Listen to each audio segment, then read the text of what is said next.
I'm the loyal sidekick to the sweet, innocent female lead. On the high-speed train, the villainess threw $5,000 at me to swap seats. The female lead said angrily, "Don't you dare humiliate Lila with your money, get lost." For the female lead's sake, I refused to change seats. The very next day, a new director was parachuted into the company, and it was none other than that toxic female antagonist. The female lead said, "Lila, I just heard her call you ugly."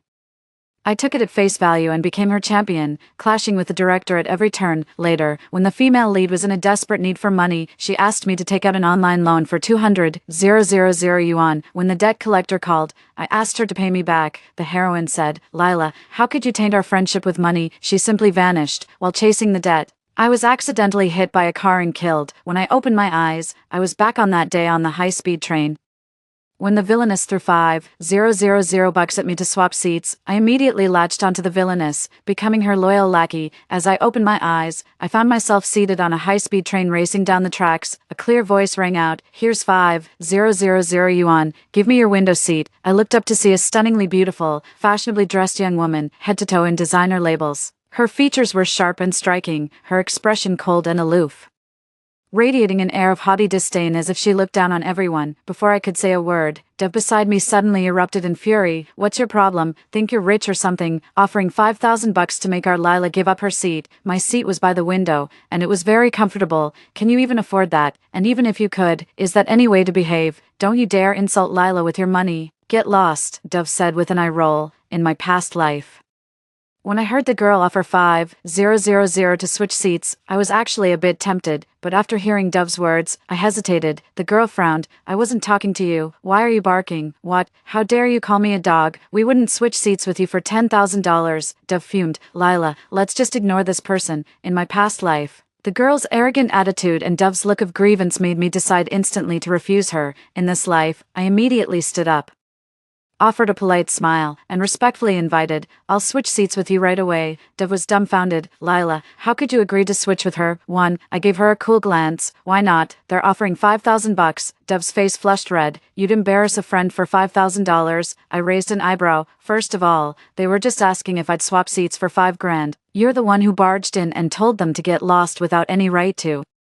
If you're embarrassed, you brought it on yourself. Secondly, you made a decision for me without even asking, costing me $5,000. Is that how a friend acts?" Dev opened her mouth, but had no retort. Seeing her stunned expression gave me a deep sense of vindication. I picked up my bag and walked away. After being reborn, sitting next to Dev made me incredibly uncomfortable. The young mister smiled, shot a smug glance at Dev, and said to me, "You're more sensible than some people.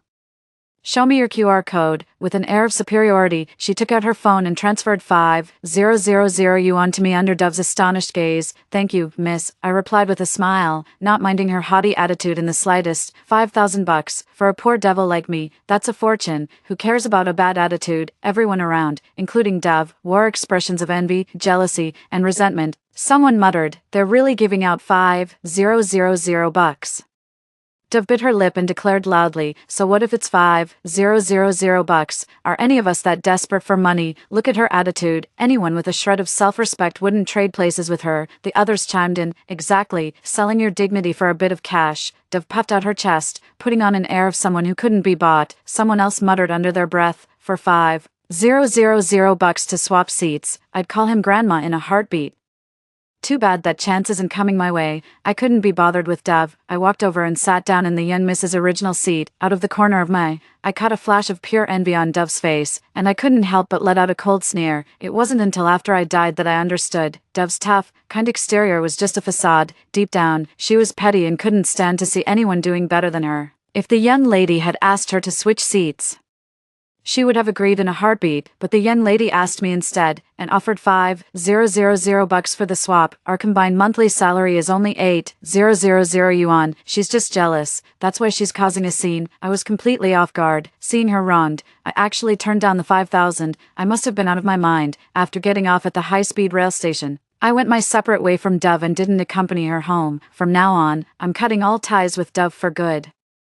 In my past life, right after I started my new job, my phone suddenly broke down. Dove treated me to a meal, and from that moment on, I considered her my best friend and was utterly devoted to helping her, no matter what she said or did. My mind was like mush. I believed every word and would run any errand or charge into any battle for her. It wasn't until after I died that I realized I was just a cannon fodder supporting character in a trashy novel. The female lead's lackey, the female lead, Dove, is a resilient, kind-hearted, poor little white lotus flower. Because of her kindness, many people are willing to help her, buy me a meal, and I'd walk through fire for her, help someone get a document, and you'll get a promotion and a raise, cook a meal for the domineering CEO, and he'll fall head over heels for her. This CEO romance novel claims its heroine is an ordinary person with no power or influence, no cheat codes. She has to rely on her own hard work to find both love and career success. Just looking at this novel makes me laugh. Without some kind of plot armor, how could I have been so stupid as to go to the ends of the earth for Dove over a single meal? Even more idiotic was when Dove asked to borrow money and hinted I could get an online loan. I actually went ahead and borrowed $200,000 for her without a second thought. It's like my intelligence was forcibly switched off. Later, when I was being chased by debt collectors and asked Dove for the money back, she had the nerve to look shocked, as if asking for repayment was some kind of betrayal and insult. How could you taint our friendship with something as vulgar as money? With a look of utter devastation on her face, she ran off in tears, not returning a single cent.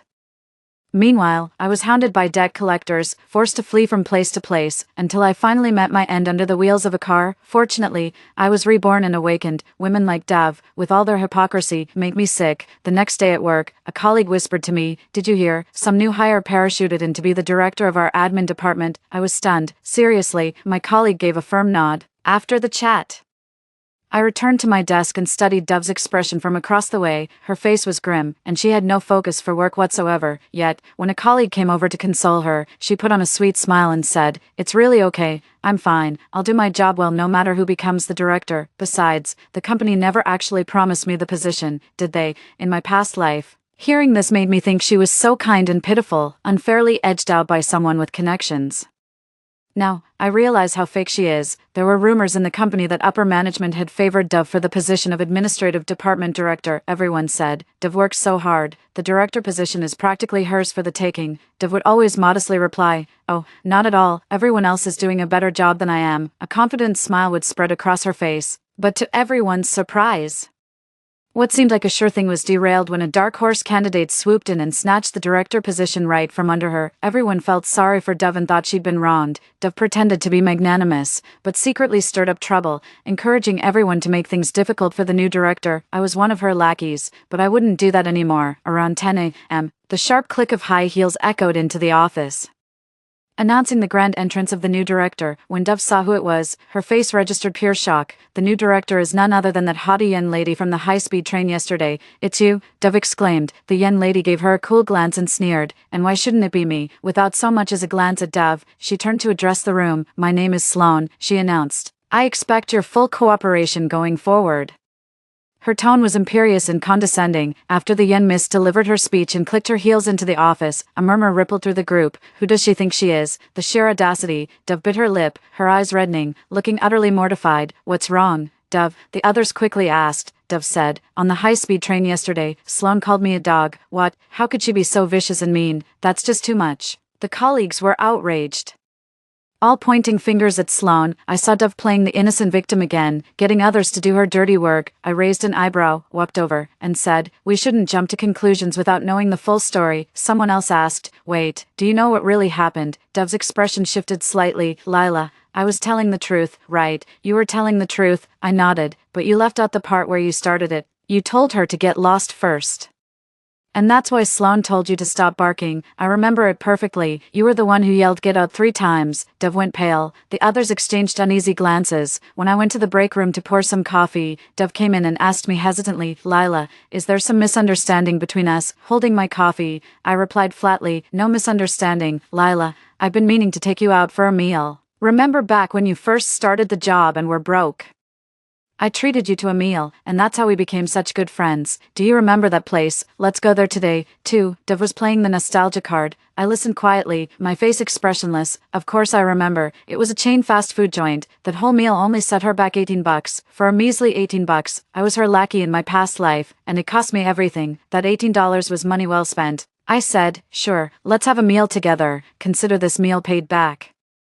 From now on, we're done. In this life, we are enemies. Dove happily came over and linked her arm with mine. It gave me goosebumps. At lunch, when we went to that fast food restaurant, I said, "It's on me." Dove's eyes lit up. She pretended to decline a couple of times but quickly agreed after I insisted. Seeing this, I was utterly speechless. Was I blind in my past life or something? Dove is clearly a hypocrite who loves to take advantage and can't stand to see others do well. How could I not see it at all? I added. You can only order something under 18 yuan. I won't pay for anything over that. Dove looked stunned. What? I said coldly. I'm broke, so don't go picking the expensive stuff. This fast food joint also had a slightly upscale section, where a single dish could cost tens of dollars. Whenever I was treating, Dove would always head straight for the premium section. I only make 8,000 yuan a month, and we're flat broke at home. How could she possibly pick something so expensive? This time, I stopped her directly. Dove quickly put on a bright smile. Okay, you can get it this time, and I'll treat you next time. In my past life, she promised to treat me countless times, but in reality, I was the one footing the bill almost every single time. She's only treated me a handful of times. I'm increasingly convinced I must have been brain damaged to work for someone like that, after getting my food and sitting down to eat. Dove started trying to cozy up to me again. I listened in silence. Soon, she circled back to Sloane, warning me, Lila, don't you let that $5,000 buy you off. Look at how Sloane carries herself, flush with cash and acting all high and mighty, doing whatever she pleases. She looks down on people like us from the bottom of her heart. Oh, by the way, Dove added, looking hesitant. I passed by the office earlier and overheard her talking about us. She said you? I asked, amused. What did she say about me? She said you're ugly. I remained silent. In my past life, I was manipulated into hating Sloane completely. I became Dove's lackey, fighting her battles and opposing Sloane at every turn, which ultimately led to a miserable end. In this life, I won't be swayed by her provocations again. Don't tell anyone about this, okay? Dove whispered. Lila, I just want you to know that Sloane isn't someone you should get close to. Be careful from now on, I replied flatly. Understood, Dove smiled. After lunch, back at the office, Sloane emerged from her office and said, I need someone to tidy up my office every day. Any volunteers? Everyone sided with Dove in wanting to isolate Sloane, so no one answered. The atmosphere was awkward. A smug, gloating smile spread across Dove's lips. I glanced at her and stepped forward without hesitation. Mrs. Sloane, I will, I said. Dove's smile froze on her face as she stared at me in disbelief. Lila, without so much as a glance in her direction, I walked over to Sloane. Director, I'll get your office sorted right away. Sloane gave the office a cool, sweeping look before turning to me with a smile. It seems you're the only one with any sense. I like you. Starting today, your monthly salary is increased by 10,000. How much? My head snapped up. I couldn't believe my ears. 10,000. Am I hearing this right? Sloane declared imperiously. I'm a straightforward person. I only know how to throw money at a problem. Anyone willing to pledge their loyalty to me will be handsomely rewarded. I stared at her in shock. I stepped forward earlier mainly to put Dove in her place, to wipe that smug look off her face and stop everyone from fawning over her. I never expected Sloane would offer me a $10,000 raise. I stammered, Mrs. Sloane. Are you saying you're raising my salary from 8,000 to 10,000, a random 10,000 raise? I wouldn't dare dream of that. It's probably just a 2,000 increase, right? Even that would be an incredible stroke of luck. My eyes lit up with excitement. Sloane said, that's an extra 10,000 for you, out of my own pocket. What? Oh my God. I nearly dropped to my knees right then and there, ready to clutch her legs and sob. I hurried over to her. Yes, Mrs. Sloane, from today onward, just tell Lila what you need. After Sloane left, Dove bit her lip and said, Lila, don't be fooled by her. How could she possibly give you a 10,000 yuan raise? She's lying to you. Just then, my phone chimed with a WeChat notification. I picked it up and looked. Sloane had already transferred 10,000 yuan to me. Sloane just asked for my WeChat. I thought she was going to boss me around, but it turned out she wanted to send me money. Take a good look. I picked up my phone and shoved the transfer confirmation screen in Dove's face. Some people pay up front. Dove looked stunned. I turned and hurried into the office, tidying up Sloane's area until it was spotless and perfectly organized. When I came out and sat at my desk humming a tune, Dove across from me said, Lila, you really have no backbone. You'd give up your dignity just for money. I shot back, you don't like money. Dove puffed out his chest. No, I don't, compared to money. I care more about dignity and integrity. In the novel, Dove has always cultivated the persona of a resilient, pure-hearted damsel. When the male lead offers her money, she staunchly refuses. In reality, in my past life, whenever I treated her to a meal, she'd promised to return the favor, but only followed through once out of 10 times, and even then, it was something cheap. When she saw Sloane offering me $5,000 to swap seats, She was green with envy and tried to stop it under the guise of righteousness. She'd also secretly seethe with jealousy whenever someone else got a raise. I scoffed. If you don't care about money, why even have a job? Do you just love working for the sake of it? If money means nothing to you, then don't take a paycheck. Dev was left speechless. Her eyes grew slightly red, as if she was on the verge of tears. A colleague nearby immediately came to her defense. Lila, that's not fair. What Dove means is that while it's fine to desire wealth, one must acquire it through proper means and not lose their dignity. I lifted my chin defiantly. Tell me, if I clean my boss's office and she pays me $10,000 for it, what dignity have I lost? My colleague opened and closed his mouth, speechless. But Mrs. Sloan was clearly looking down on you, wasn't she? I couldn't be bothered with them and just turned and walked away. Soon, rumors started circulating around the office that I was a gold-digging sycophant. I couldn't care less. If the boss who gives me a 10,000 raise wants me to flatter him, so be it. What's more, Sloan paid that 10,000 and genuinely only had me clean her office, completely ignoring me the rest of the time. To be honest, I don't feel right about taking an 18,000 yuan salary without a little bit of strategic flattery, so I decided to make Sloan a cup of coffee on my way to the pantry.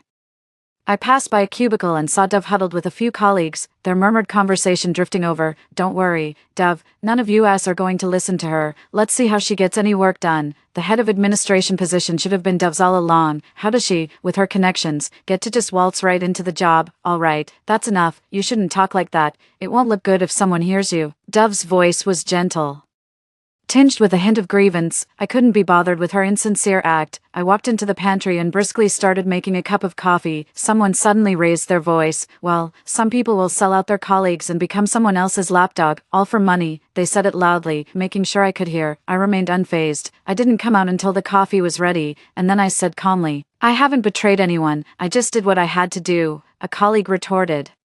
You didn't betray Dove. Dove helped you so much, was so good to you. She was supposed to be the director, and now her position has been taken. Yet, the first thing you did was betray her and side with that woman, Lila. I really looked down on you. I looked at them, a bit taken aback. In your eyes, Dove has helped me a lot and been very good to me. Dove bit her lip, her eyes slightly reddening as if my retort had wounded her. The others immediately chimed in. Isn't that the case? I let out a derisive snort and asked, You say Dove has helped me a lot and been good to me. Where's the proof? What exactly has she ever done for me? Remember that time Dove took you out to eat because you hadn't finished your work, and then he fixed the spreadsheet for you? And what about the last presentation when your slides weren't ready, and Dove handed you his at the last minute? Have you forgotten all that? I turned to look at Dove. So you've been telling people you were the one who fixed my spreadsheet, and that you gave me those slides. A flicker of panic crossed Dove's face. The others chimed in. Well, isn't that what happened? I let out a cold laugh. Then I'll have to tell the truth. For the past 2 years since I joined the company, she's been passing her work to me. I've even had to work weekends to finish her reports for her, and now, in her version, she's the one who's been helping me with reports. And that presentation PPT, I was the one who made it. Dove didn't do hers properly, so I gave her mine. Later, it seems someone else made a better one for her, so she didn't need mine anymore, and I asked for it back. How on earth did that get twisted into her helping me with the PPT? The crowd looked shocked. Someone turned to Dove and asked, Dove, is what she's saying true? Dove looked flustered. Suddenly, she turned to me with a wounded expression. Lila, what's been going on with you lately? Why are you targeting me at every turn? The moment she played the victim, the others started relentlessly blaming me. There's no evidence left regarding the reports and the PowerPoint, so there's no way to pursue the matter now. After Dove denied it, the others were even more outraged. I was utterly disgusted and said coldly, Fine, I'm done with her. Let's not talk about it anymore, but as for Supervisor Sloan, you all need to think carefully. Even if you help Dove, she's not going to give you a raise, but Supervisor Sloan is different. If you do things for her and she's pleased, she'll give you a pay bump. Don't believe me? Go ahead and try. At the mention of profit, a few colleagues' expressions shifted oddly. Dove saw it all, and the look she gave me was full of venom. I smiled slowly. So what if she's the female lead? If this novel's world insists on making everyone around her act like idiots to help her, then I'll just expose her true nature bit by bit, guide the others away, and leave her utterly isolated. I ignored Dove and walked into Sloane's office with my coffee. Sloane was reviewing documents and, without looking up, said, I didn't call for you. What are you doing in here? Her tone was incredibly rude, fitting for the novel's archetypal villainess. To highlight the female lead's pitiable and endearing qualities, the novel portrayed Sloane as utterly outrageous. She was a wealthy heiress, yet she insisted on stooping to repeatedly antagonize the resilient, impoverished heroine. In the end, she went bankrupt, was disfigured, and met a tragic fate. Furthermore, her character was written to be utterly detestable. She always looked down her nose at everyone, spoke and acted with constant condescension, and managed to be irritating within just a couple of sentences. In my past life, that's exactly why I despised her, but now I've realized that although her words are cutting, she actually puts her money where her mouth is. I'd rather be this villainous lackey than the sidekick to that hypocritical, innocent-looking female lead. Here's your coffee, Warden Sloane. 2. I placed the coffee on the desk beside her. Sloane looked puzzled. I didn't ask for coffee, I said with a smile. I wanted to make it for you myself. I hope you'll really go all out in the future and put that little white lotus firmly in her place. Sloane paused briefly, set it down. Yeah, I don't expect to hear a thank you from her. Sloane took a sip of her coffee, her eyes lighting up. She looked up and said, "This is delicious. From now on, if you make me a cup of coffee every day, I'll give you an extra 5,000 in your salary." What? Another 5,000 on top of my salary? I asked excitedly to confirm. Mrs. Sloane, is that per month? Of course. Wow, miss, I absolutely love it when you throw money around. You can be as harsh with your words as you like, as long as you're paying. Coming out of the office, I told the people around me, Mrs. Sloane just gave me a $5,000 raise. Really? I showed them the bank transfer confirmation. When the others heard I got a raise just for making coffee for Sloane, they were all green with envy, and many were finally tempted. When personal gain is on the line, even those who supported Dove had to look out for themselves. That afternoon, I saw two colleagues sneak into Sloane's office to curry favor with her. They each came out beaming, having secured a 5,000 yuan raise. One led to another, and soon, all the colleagues who had stood by Dove defected to Sloane's side. No one raised any further objections to her appointment as Director of Administration. Dove was livid. Seeing her unhappy just makes my day. Sloane made a point of praising me. You're excellent. You've been a tremendous help, rallying the team for me and helping me establish myself here. I'm giving you another 5,000 yuan raise. What? Another raise? If I could, I'd get down on my knees, wrap my arms around her legs, and declare, my lady, I would go through fire and water for you without a second thought. Thank you, Mrs. Sloane. It's all part of my duty as your assistant, I said excitedly, by throwing money at every problem. Sloane quickly rose to prominence within the company. Her colleagues, having benefited from her largesse, were all smiles and radiant energy. When Sloane said east, not a single soul dared head west. Dove's situation, however, became increasingly awkward. One by one, the people who used to follow Dove drifted away. While they wouldn't actively sabotage her, they all kept their distance. After all, they had taken Sloane's money, so it wouldn't be right for them to keep hanging around Dove. Dove became very lonely. I was delighted to see her isolated. 2 days passed like this, and then a rumor suddenly began circulating through the company that Sloane was Julian's kept mistress. The rumors were spreading like wildfire. When I went out, I overheard many people whispering about it, and some even approached me privately, hoping to get some information from me. Sloane managed to rally the admin department with money, but the gossip led to her being shunned across the rest of the company. Hearing this made my blood boil. I've been the target of malicious sexual rumors myself, so I absolutely despise hearing that kind of slander spread about other women. Thanks to my memories from a past life, I know Sloane's true identity. She's the legitimate heiress of the Chu family. How could she possibly be someone's mistress? Besides, the company we're in right now belongs to a relative of hers, and that relative is the one who depends on Sloane. Rumors don't just come out of thin air. There's always a source. Sloane is new here and has rubbed a lot of people the wrong way with her words. I've taken so much money from her, so I have to find the culprit for her. To get to the bottom of this, I pretended to be interested and used a burner account to lurk in all the company group chats. After 2 days, I finally followed the trail and found the person who started the rumor, Mia from our admin department. I gathered the evidence and went to confront Mia. Why would you spread rumors, Mrs. Sloane gave you a 2,000 yuan raise, and you stab her in the back like this? How can you live with yourself? Mia was flustered for a moment, but quickly composed herself. I don't understand what you're talking about. She firmly denied any involvement in spreading rumors. Don't understand. Take a look at the evidence. I shoved the chat logs in her face, still want to deny it. Mia had no choice but to admit it. I didn't want to, but I owed Dove a favor. Dove said she'd been terribly wronged and wanted to get back at someone. She made it sound so convincing, saying Mrs. Sloane and Julian had an inappropriate relationship. She kept bringing up the favor I owed her, so I went ahead and spread the word. It really is Dove. I sneered. I've been waiting to catch you out. Now this chance has fallen right into my lap. You're going down, I reassured Mia. Keep this quiet for now. I won't tell Mrs. Sloane just yet, and you need to stop spreading those rumors. I have my own plans. Mia let out a sigh of relief and promised she would have absolutely nothing more to do with Dove. Now that I had identified the mastermind, I kept a close watch on Dove's movements, waiting for her to slip up. Sure enough, once Mia stopped spreading the gossip, the rumors gradually died down, and Dove couldn't sit still any longer. That day, I saw her walk up to a colleague and whisper something furtively. The colleague immediately wore a look of shocked, gossipy intrigue, and then the two of them walked out together. I quietly followed them to a corner in the hallway. I saw Sloane and Julian coming out of a hotel. There's definitely something going on between them. Really? Of course. Let me tell you. Just yesterday when I was out shopping, I saw them with my own eyes, all cuddled up and cozy. I turned on the recorder and captured the entire process of Dove spreading the rumor. When the two of them came out of the hallway, I slipped away quietly, went into Mrs. Sloane's office, and told her, Mrs. Sloane, I found the person who started the rumor. I submitted all the evidence to Mrs. Sloane and explained my plan. Sloane gave a cold smile. Perfect. I love a good comeuppance. That Dove needs to be taken down a peg, or he'll get too big for his boots. With everything in place, the next day I made a big, public show of confronting Mia. Why did you start that nasty rumor about Mrs. Sloane? Mia denied it at first. It wasn't me. Don't talk nonsense. It was you. We pretended to have a heated argument. Then I pulled out the chat logs and told her I had proof. Mia's face fell. Our argument escalated, and every colleague in the admin department was all ears.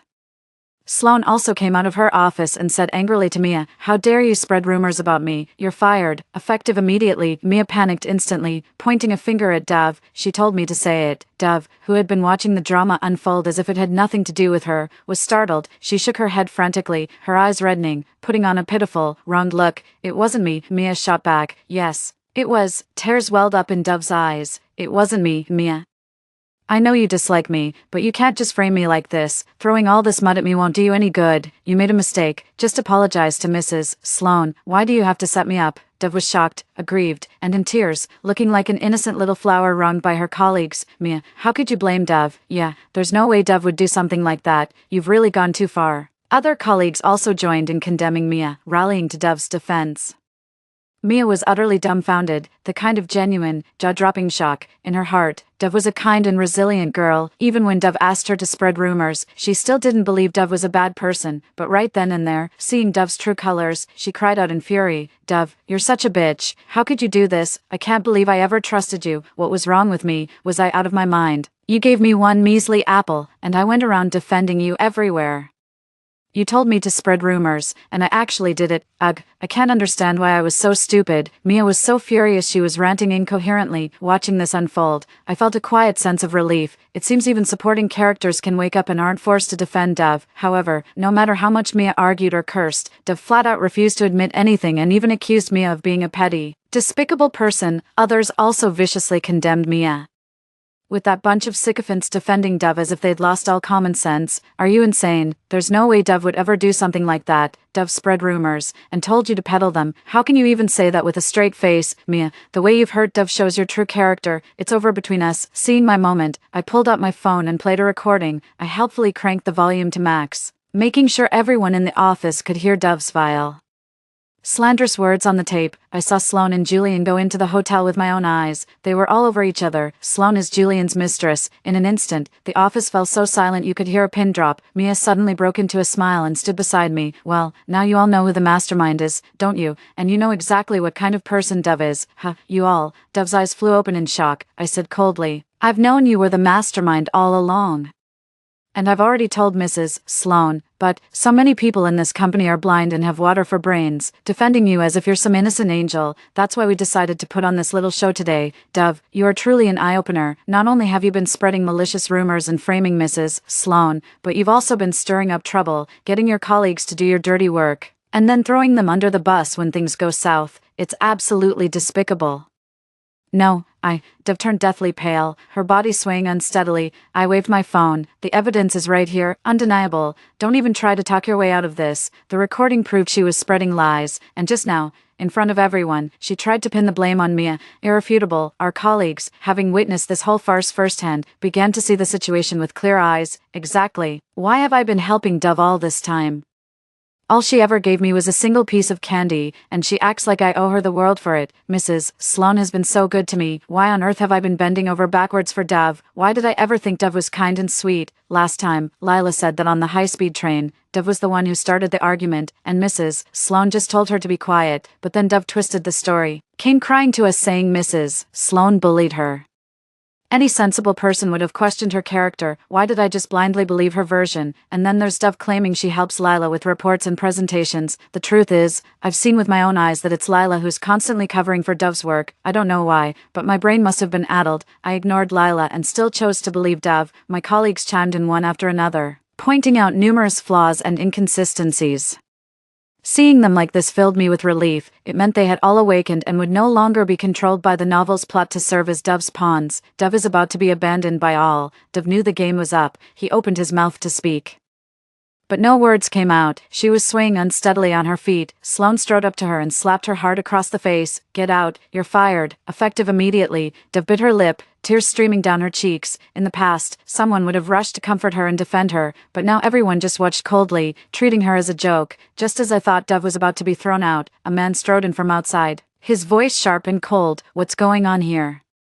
Why are you picking on Dove? Dove, as if grasping a lifeline, wiped her tears and cried out happily, Asher, Asher. A shiver ran down my spine. Sis, what era is this? Still calling him brother at the office. I turned my head to look at the man. Here he comes, he's here. The male lead makes his dazzling entrance at the critical moment, coming to the heroine's rescue. Are you okay? I'm fine. The male and female leads gazed into each other's eyes with deep affection, the air thick with romantic tension. The male lead is named Asher. He's the archetypal domineering CEO protagonist of the novel, handsome, elegant, and possessing all the qualities of a leading man. The only pity is that he's blind to what's right in front of him. The most off-putting part of this novel is how it forces the plot to make the male lead, a ridiculously wealthy heir, fall for the female lead. The author bankrupts him on purpose, stripping him of his fortune so he can briefly share a cheap rental with the female lead, Dove, to build their connection. But once he's broke, he's apparently no longer worthy of being the male lead, so he quickly regains his wealth and status, leaves Dove, only to reunite with her later at the company. The second cringeworthy aspect of the novel is the introduction of a scheming female rival, Sloane, solely to create artificial obstacles between the main couple. She's the quintessential spoiled heiress, born into extreme wealth. She sets her sights on the male lead, pursues him relentlessly, and is determined to marry him and no one else. Taking advantage of the male lead's family's financial hardship, she used her money to force him into an engagement, which is why Sloane is his fiancé. It's precisely because of a vile character like Sloane and her status as the fiancé that this dreadful novel managed to drag on for a torturous 1,000,000 words. But if you analyze the plot rationally and objectively, the male lead is clearly a gold digger. He lives off the female supporting character, spends her money, secretly cheats with the female lead, and even uses the supporting character's money to fund his affair. Ironically, this novel, riding on the wealthy family trope and its innocent White Lotus protagonist, became quite popular. Sloane's expression darkened upon seeing Asher show concern for Dove. I suppose she must be jealous. In the novel, Sloane is portrayed as becoming hysterical and utterly vicious over a man. With a lackey like me, an assistant like me around, there's no need for the young mistress to lift a finger. President, you have no idea, this Dove has been spreading malicious rumors everywhere and inciting others to target Mrs. Sloane behind her back. My mouth went off like a machine gun, rattling out the whole story in one go. In the novel, I'm the heroine's mouthpiece and henchwoman. I say all the things she can't, and even the things she wants to say but would damage her image. I do all the dirty work and take all the blame, while she just has to be strong and kind, reborn and back. The former bootlicker and mouthpiece, have switched sides. Now that I'm cozying up to the villainess, I naturally have to prove my worth. I laid it all out, crystal clear, exposing Dove's despicable nature in vivid detail. And then I brought Mia in to back me up. Having been backstabbed by Dove, Mia was desperate to prove her hypocrisy, and others soon chimed in, airing all of Dove's disgusting deeds. Asher, who had been acting all protective of Dove, was left utterly speechless, frozen in place upon realizing she was the real mastermind behind it all. 3. President, surely you wouldn't be so unreasonable as to shield such a vile and deceitful woman. Asher instinctively denied it. You're lying. Dove isn't that kind of person. I immediately produced the evidence, thrusting the recording right in his face. President, would you care to listen to the whole thing again, and then tell everyone that the voice in it isn't Dove's? The air grew heavy and still. Sloane's complexion improved slightly. Asher hesitated for a moment, then said, Julian and Sloane are relatives. It's perfectly normal for them to go to the same hotel. Dove saw them and got the wrong idea. So what's the big deal if I said a few words? So what if I said a few words? I was stunned speechless, and so was everyone else. With all the evidence right in front of him, the male lead still defends Dove. Now that's what I call true love. I couldn't help but turn to look at Sloane. I couldn't tell what she was thinking. Her face was dark and stormy, yet she didn't lose her temper. All right then, Dove misspoke and should be punished, but she shouldn't be fired. Let's dock her a month's salary instead, Asher said. Walking up to Sloane with a pleading tone, Sloane, do me this favor, will you? It was a groveling tone, yet laced with a hint of condescension. Sloane asked, why are you defending her? What's your relationship? Asher paused, glanced back at Dove, and said, Dove helped me out when I was in a tough spot. We're friends, Sloane. She's my benefactor. Don't push things too far. Sloane chuckled, all right, for your sake. I'll just dock her a month's pay this time. Let's give it to Lila and Mia. What? Dove's salary is 8 or 9,000, even split evenly. That's over 4,000. It's like money falling from the sky, Mia and I exclaimed excitedly. Thank you, boss. You two have done excellent work. Effective immediately, Lila gets a monthly raise of 10,000, and Mia gets 5,000. As for Dove, her salary is reduced by 2,000. That's my final decision. With that, our formidable supervisor, Mrs. Sloane, clicked her heels and strode back to her office. Dove wept silently. Lila offered a few words of comfort before quickly making her exit. After this incident, everyone realized Dove was a two-faced hypocrite, spreading rumors behind people's backs, using others as pawns, and constantly shifting blame. Who would dare to associate with someone like that? What if you got stabbed in the back? Dove was completely isolated, with everyone keeping their distance. Whenever she walked by, her co-workers would whisper and gossip about her. Dove was utterly heartbroken. Her misery is my delight. That was a masterfully executed victory. Mia and I went out to celebrate that night, thinking Dove would finally keep her head down. To our surprise, on the third day, she made a grand entrance at the office, rolling up in Asher's car. This move made those who had been keeping their distance from her unable to resist drawing closer. Asking why she had arrived in Asher's car, Dove simply smiled without answering. During conversations at the office, she would also casually mention, whether on purpose or not, that she had come in Asher's car. Naturally, her colleagues were curious. How come you arrived in the CEO's car? Don't tell me you're his girlfriend. Dove didn't answer, but her expression and actions spoke volumes. In the novel, Dove and Asher's relationship was a secret for a long time before it was finally exposed. This is because the plot required some clueless side characters to bully the female lead, only for the male lead to swoop in and save the day. After hundreds of chapters of this kind of face-slapping drama, the two finally made their relationship public. I can't believe Dove went public with it so early this time. She's probably been the subject of gossip lately and is desperate to salvage her pride and status. By the afternoon, the news that Dove was Asher's girlfriend had spread throughout the entire company. Asher publicly defended her a few days ago. She rode to work in his car today, and she hasn't denied the rumors about them. Everyone is convinced she's Asher's girlfriend. As soon as I heard about it, I rushed to tell Sloane. Sloane's face instantly darkened. That bitch, she said to me. You did well. I'm giving you a 5,000 yuan raise. I just love being the loyal sidekick to the villainess. I immediately declared, I will go through fire and water for Mrs. Sloane without a second thought. Being the mouthpiece and lackey for the female lead got me nothing. I ended up 200,000 in debt and was run over by a car. As the henchman for the wicked supporting female character, my salary is tens of thousands, and every single time, Miss Chu paid up front, transferring the money without fail. After becoming Asher's girlfriend, Dove's standing in the company skyrocketed. The entire department stopped giving her the cold shoulder and instead rushed to curry favor with her, eager to repair her image and build better relationships. Dove invited the whole department to a dinner at the Yunsan Hotel. Everyone was invited except for me, Sloane, and Mia. After all, the three of us have thoroughly offended her and are her sworn enemies. There's no reason for her to invite us, the Yunsan Hotel. I've heard the food there is incredibly expensive. Absolutely. A single bottle of wine there can cost tens of thousands. Dove, are we really going to the Yunsan Hotel? Dove's salary was only 8,000 to begin with, and now it's been cut by another 2,000. So when she suddenly invited so many people to dinner at the Cloud Forest Hotel, everyone couldn't help but wonder if she could actually afford it. Dove smiled as she listened to everyone's flattery and announced, that's right, it's the Cloud Forest Hotel. I do hope you'll all honor me with your presence tonight. The group laughed half-heartedly, their enthusiasm noticeably low. Dove added, Asher will be there too. Once everyone realized Asher was footing the bill, they immediately agreed. Of course, no one wanted to cross Sloane, but they were even more afraid of offending Asher. After all, Asher is the CEO of the entire company, while Sloane is just a director who parachuted in not long ago. Who knows how long he'll last.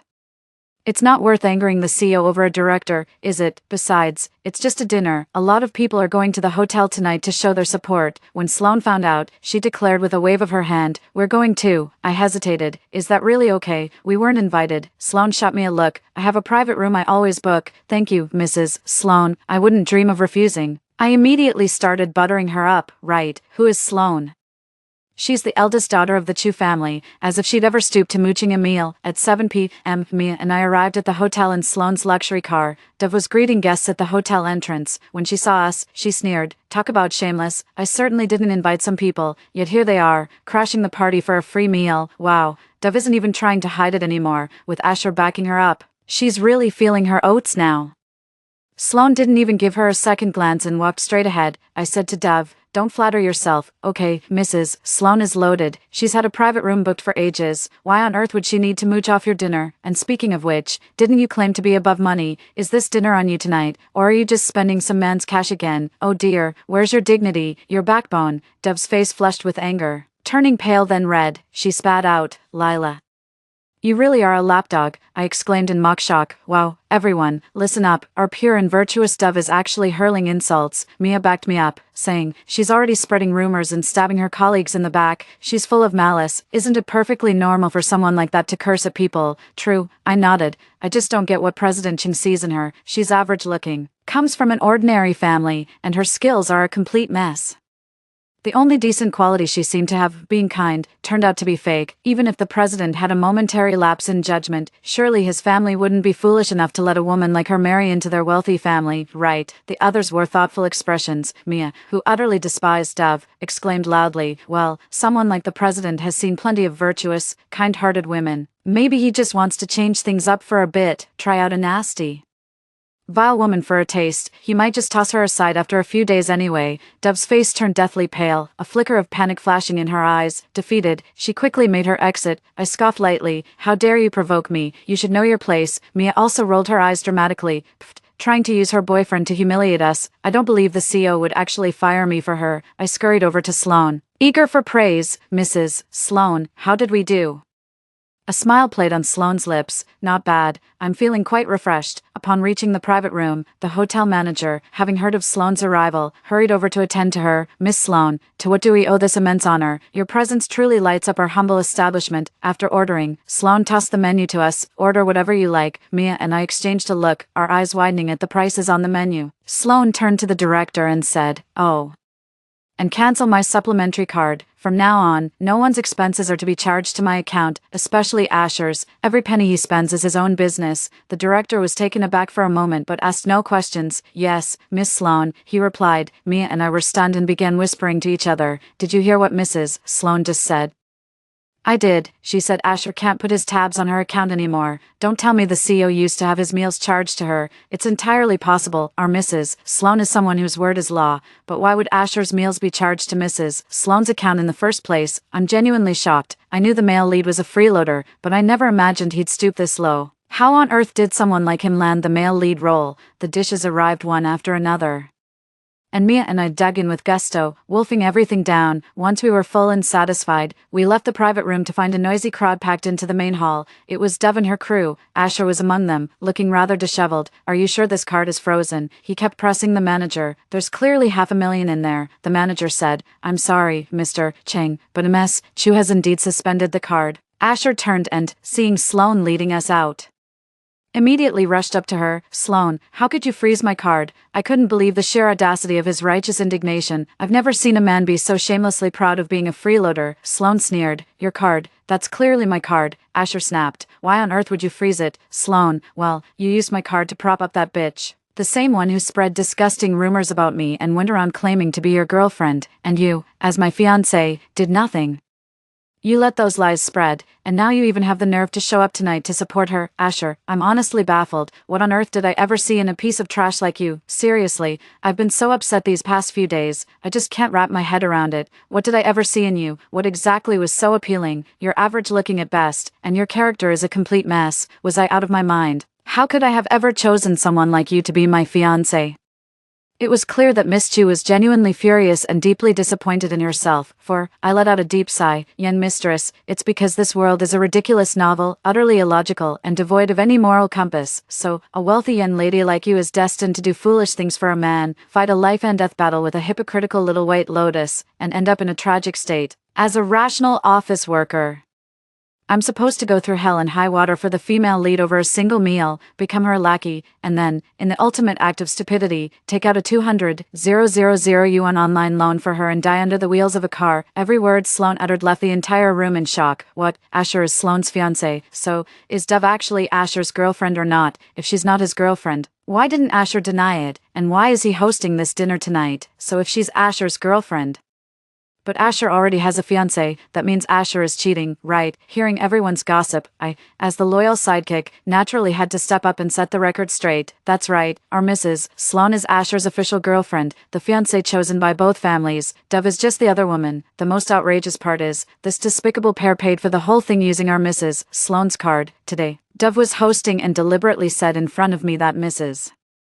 Sloane wasn't invited, just to humiliate her, and then it turns out they had to use Mrs. Sloane's card to pay for it all. It's so absurd and disgusting, you wouldn't even read something this twisted in a novel. Sloane's gaze held nothing but admiration for me. Bolstered by this encouragement, I straightened my back and rattled off a litany of Dove's misdeeds, leaving everyone in the hotel utterly astonished. Asher panicked on the spot, not wanting to lose face. He quickly said to Sloane, "No.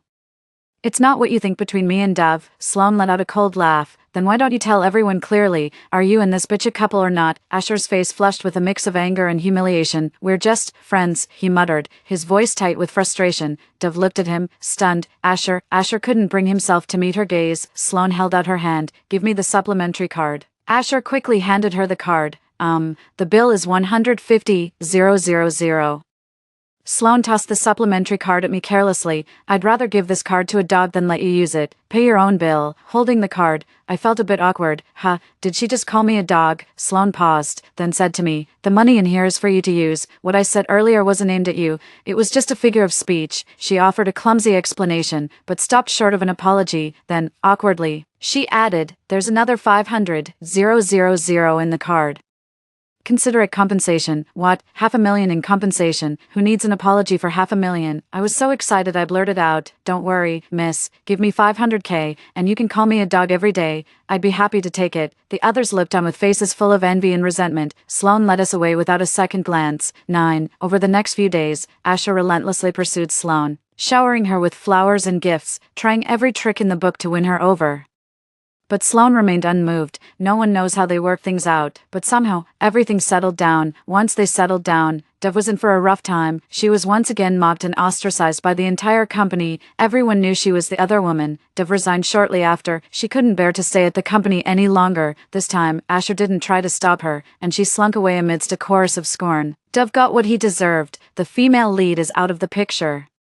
Maybe the plot will change now. My mood has improved tremendously. Over the weekend, I went shopping. The young mistress has been very generous with me lately, so I decided to treat myself to a luxury handbag. I was just browsing the bags when Dove's snide voice came from behind me. Well, if it isn't Sloane's little lapdog." I turned around. Dove was chatting and laughing with 2 other girls, sharing the story of Sloane calling me a dog as a joke. They all stared at me in shock, their eyes filled with contempt. "That's right, she called me a dog," I said, "but she gave me 500,000 as compensation. If you're willing to give me 500,000, you can call me a dog every single day." The 2 girls were stunned. 500,000. Dove spat out in disgust. "Selling your dignity for money? I look down on you." I crossed my arms. "Oh, look who's talking. Someone who's a homewrecker, spreads nasty rumors behind people's backs, and sponges off a man to pay for everything. Oh, and by the way, that man was using another woman's money all along. How dare you? And now you have the nerve to lecture me about dignity. Dove, you shameless mistress. How can you even say that?" Every word I said hit a nerve. Dove was absolutely livid. "Lila, you'll pay for this." Her 2 best friends immediately started cursing and shouting. I remained unfazed. "Dove, you'd better not provoke me again, or you might end up with nothing." "Don't you worry about me," Dove said. "I'm just here to buy a bag today. Who knew I'd run into a bitch like you?" I was a bit curious. Dove's whole persona was that of a poor, delicate flower. She had no money to speak of. How could she possibly afford luxury goods? "Where did you get that money?" I asked. I know exactly what your situation is. Dove's expression changed. Her lackey immediately jumped to her defense. What's it to you? So Dove's family isn't well off, but her boyfriend is loaded. He's a CEO who drives a luxury car. Boyfriend. I raised an eyebrow. So, who's this boyfriend of yours? Asher. Dove was flustered for a second. None of your business. And no, it's not him. I wasn't about to let this go. A luxury car. What kind? Don't tell me you're calling some beat-up old thing a luxury car, her friend chimed in. It's a Rolls-Royce. There's only one in the whole city. Dove drove it here today just to take us shopping for bags. A Rolls-Royce, I asked. It's not gold, is it? My best friend said smugly. You got it. All right, that's enough. Dove quickly pulled her friend away to go buy a bag.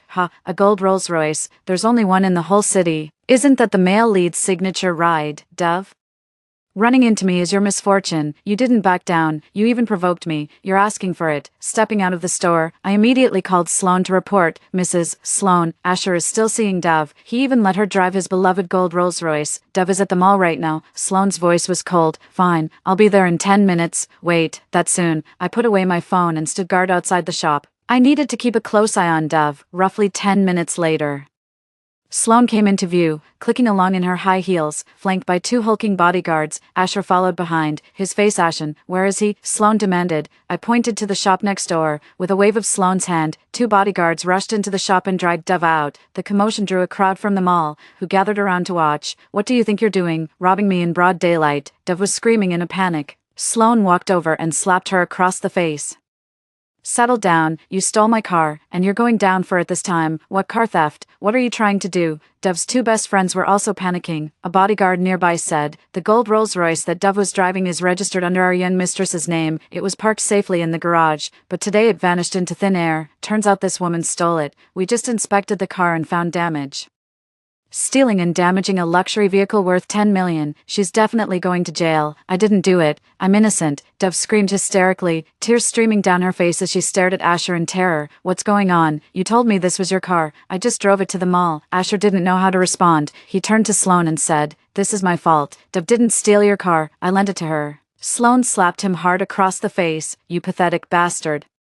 You always find a way to make me despise you even more, to sink to new lows. I lent you that car to help you keep up appearances, to cover up the fact your family went bankrupt, and this is how you repay me, cheating with that homewrecker, letting her spread disgusting rumors about me, using my money to take her out to eat, and lending her my car to drive. Do you remember which pathetic bastard was on his knees in front of me just a few days ago? Swearing he was done with Dove and would devote himself to me completely. Which pathetic bastard was that? Asher turned pale from the verbal lashing. The onlookers wore looks of contempt, pulling out their phones to take photos and videos, with some even live streaming the scene. Come quick, check this out. Fresh drama, the wife catching the mistress red-handed, a classic cheating scumbag scene. The scumbag is the absolute worst. He used his wife's money to take the mistress out, lent her the wife's car, and just stood by while the mistress bullied his wife. Many people didn't understand the full story or what led up to this. That's when I, the loyal sidekick, made my entrance. I stood among the gossiping crowd and laid out the whole story with dramatic flair, making sure everyone understood just how despicable that scumbag and that wretched woman were. Oh my god, so that's how it is, just here for the drama. Wait! Wasn't this guy supposed to be the Ching family's golden boy? Turns out he went bankrupt ages ago, and even the car he drives belongs to the Chu family's eldest daughter. 5. Asher desperately covered his face, wanting to leave but unable to move. After the scene at the mall, the whole internet knew about Asher and Dove's despicable behavior. It became known that Asher was a gold digger and Dove was the other woman. Their reputations were utterly ruined, naturally.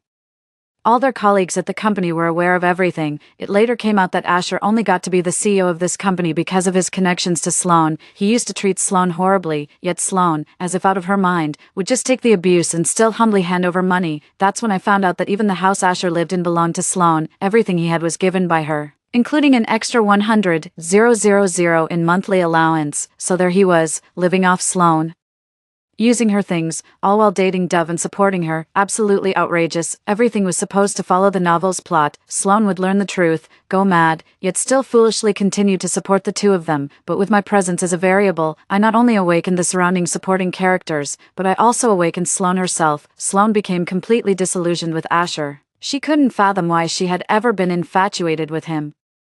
Why she had been so desperate for him, fawning over him only to be met with contempt. Asher was stripped of his position and unceremoniously kicked out. Sloane took back everything and presented him with an exorbitant bill, demanding repayment. Asher pleaded on his knees, but she remained unmoved. Because Sloane insisted the car was stolen, the reckless Dove was sent to prison as the thief. If she didn't go to prison, it would mean Asher stole the car for her, and Asher would be the one imprisoned. To save himself, Asher had no choice but to abandon her. Dove was utterly shocked, her eyes blazing with fury. Asher told her he would fight her case in court and swore she wouldn't go to prison. It was unclear whether Dove took his words to heart. 11 A few days later, I heard shocking news. Dove had stabbed Asher to death. It turned out that after Dove was detained, Asher had gone to great lengths to bail her out. Back at the rental, Dove, desperate to avoid jail, wanted Asher to confess that he was the one who stole the car and lent it to her. Asher refused. He had been taking a brutal beating from Sloane lately and was in no position to negotiate, so he tried his best to placate Dove, urging her to take the fall first. A fierce argument erupted between them. Dove had nothing left, and after being humiliated time and again, his mental state was extremely fragile. As their argument escalated, Dove, in a fit of rage, grabbed a kitchen knife and stabbed Asher to death. Asher was dead, and Dove was sent to prison. Justice always prevails in the end. Upon hearing the news, I breathed a deep sigh of relief. The male lead is dead. The female lead is sentenced to life in prison. The entire plot of the novel has been completely altered. I will absolutely not let my fate repeat the same mistakes. The next day, Sloane called me into her office and said, "Lila, ever since meeting you, my mind has become much clearer. At first, I was confused. Rationally, I knew I shouldn't have feelings for Asher, but sometimes I just couldn't help myself. Whenever you're around, I can stay calm, view the whole situation objectively, and handle things rationally. Before, when I was Asher's patron, it brought me nothing but trouble. Now, could I offer you the same arrangement I had with him? I just ask that you stay by my side. What? You want to be my sugar daddy mommy? If you're going to be my sugar parent, that means a mansion, a Rolls Royce, a 100K monthly allowance, a black card with no spending limit, and making me the CEO so I can throw my weight around." After just a moment's hesitation, I said with profound gravity, "You know, I've occasionally thought I could probably learn to like women." Sloane shot me a glare. "What are you thinking?" "I just have this constant feeling that something's off about my life and surroundings. You're the only one who helps me stay sane and objective, so I need you by my side until I feel like I'm back in control. Who you date is none of my business. Whether you like women or not doesn't concern me. Just don't like me. Okay, I'm not gay." I let out a sigh of relief and laughed. "Mrs. Sloane, as you wish. Your servant Lila is at your command." Story 2. My sister dropped out of school to work in a factory for some guy. In my past life, that same man made me a billionaire. She tried to follow my path, only to be sold off for a dowry. She never expected we'd have a baby brother this time around. "We're too poor to afford schooling for both of you. Let's draw straws to decide." Father clutched 2 wooden sticks in his hand, his face twisted in anguish. "Whoever draws the shorter stick gets to stay in school, Irene.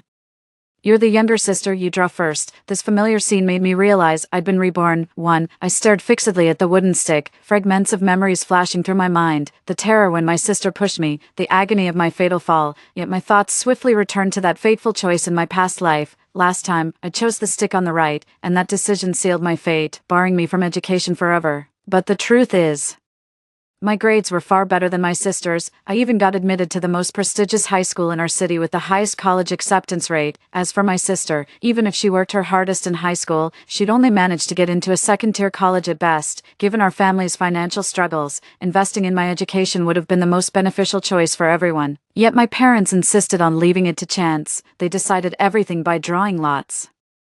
Because my parents always favored my older sister, I've always known this, so I'm just grateful to get this lottery chance. Ever since childhood, they'd buy new clothes for her but never for me. They'd always say her hand-me-downs fit me perfectly, and buying me new clothes would be a waste of money. As the second-born daughter, I've always been on the receiving end of my family's resentment. My sister was their first child, the product of their love, so of course they adored her, and me. Grandma wanted a grandson. They risked fines to have a second child, only to end up with me, another girl. My birth cost the family thousands in lost income overnight. Grandma despised me, and by extension treated Mom like dirt. So after giving birth to me, Mom suffered terribly during her confinement. She couldn't bring herself to resent Grandma or Dad. All her bitterness fell on me. She blames me for all this. Back then, the fine for a second child was a few thousand. While a third child would cost tens of thousands, they couldn't afford to try for a third child just to get a son, so they saw me as standing in the way of their son's arrival, their little curse. Mom wanted to name me Wanyu, meaning the unwanted one. Grandma suggested Wanyo, hoping I'd die young. If I died, their next child would still count as their second, sparing them the hefty fine for a third birth. In the end, Dad changed my name to Irene to avoid becoming the village laughingstock. My sister was named Lola because they wished her a future where all roads would lead to success, smooth sailing all the way. In my past life, right after middle school exams, I followed villagers to work in a garment factory. At 15, most proper factories wouldn't hire me, and the pay was pitifully low. Shifts often meant overnight work, pulling at least 12-hour days. I had to send over half my monthly wages back home for my sister's education when I first arrived at the factory. I couldn't even afford a blanket. My parents only gave me travel money, nothing else. Luckily, the southern summer heat made it barely tolerable until payday. My life only began to improve after I got together with the factory director's son. Later, riding the wave of e-commerce, the factory made tens of millions, and I suddenly became a wealthy housewife, although my sister eventually got into a second-tier college. As living standards rose, college graduates became a dime a dozen. The moment my sister got into college marked the pinnacle of her life up to that point. Only after graduation did she realize how tough the job market was, and the pay wasn't great either. Later, my sister married her college boyfriend, and they both worked in his small hometown, earning just over 5,000 yuan a month combined. As they say, when poverty comes in the door, love flies out the window. Their conflicts kept growing. Meanwhile, I'd always return home in a luxury car, loaded with fancy gifts. My sister's mind became increasingly warped. After discovering her husband's infidelity, she finally snapped, blaming me for everything. Her face was contorted with rage when she pushed me over the edge. "How dare you be so wealthy? You never even went to school. What right do you have to live better than me? Die." In my panic, I grabbed her and pulled her down with me, sending us both tumbling off the cliff. My thoughts snapped back as I fixed my gaze on the wooden stick to the left. In my past life, I chose the right stick and missed my chance at education. This time, I'm picking the left one. This time, I'll definitely be the one who gets to go to school. Suppressing my excitement, I swiftly grabbed the left stick with trembling hands. "Dad, my stick is shorter." Before I could finish, Dad opened his palm. Yet the outcome took me by surprise once more. The stick in Dad's hand was visibly shorter than mine. His tone carried the same regret as in our past life. "Irene, seems luck wasn't on your side. You drew the long stick, so your sister gets the education. You'll work to pay her tuition now. Maybe she'll help you out someday when she's successful." In disbelief, I took both sticks in my hand. Last time, I chose the right one. It was the longer stick. I chose the left one this time. Yet it's still the longer stick. After staring at those two sticks for minutes, everything finally clicked. Rage and bitterness instantly flooded my chest. No wonder they insisted on letting me go first this time. Turns out they'd made their choice long ago. No matter what I chose, my sister would always be the one to get an education, because they could snap that longer stick anytime they wanted, just like clipping my wings, ensuring I'd never escape their grasp. Their hypocritical fabrication of an equal choice forced me to swallow my grievances and work to put my sister through school. They drained me dry while mocking my misfortune. No matter how hard life was before, I never resented my parents for not having money to educate me, because this was the hand I was dealt. I never blamed my bad luck, I just gave it my all. But now, I saw Mom visibly relax the moment Dad announced the result. They exchanged knowing smiles, eyes gleaming with smug satisfaction. I was just too young in my past life to see through it all. Suddenly nothing seemed to matter anymore. Fine, no education then. With my past life's experience, making money this time will be a breeze. Before I could even agree to accept this, my sister rushed in like mad to stop it. "No, let Irene go to school. I'll be the one working." Her sister's eyes sparkled with unrestrained joy and excitement. She clung desperately to their father's arm, nearly tearing his sleeve. "Nonsense."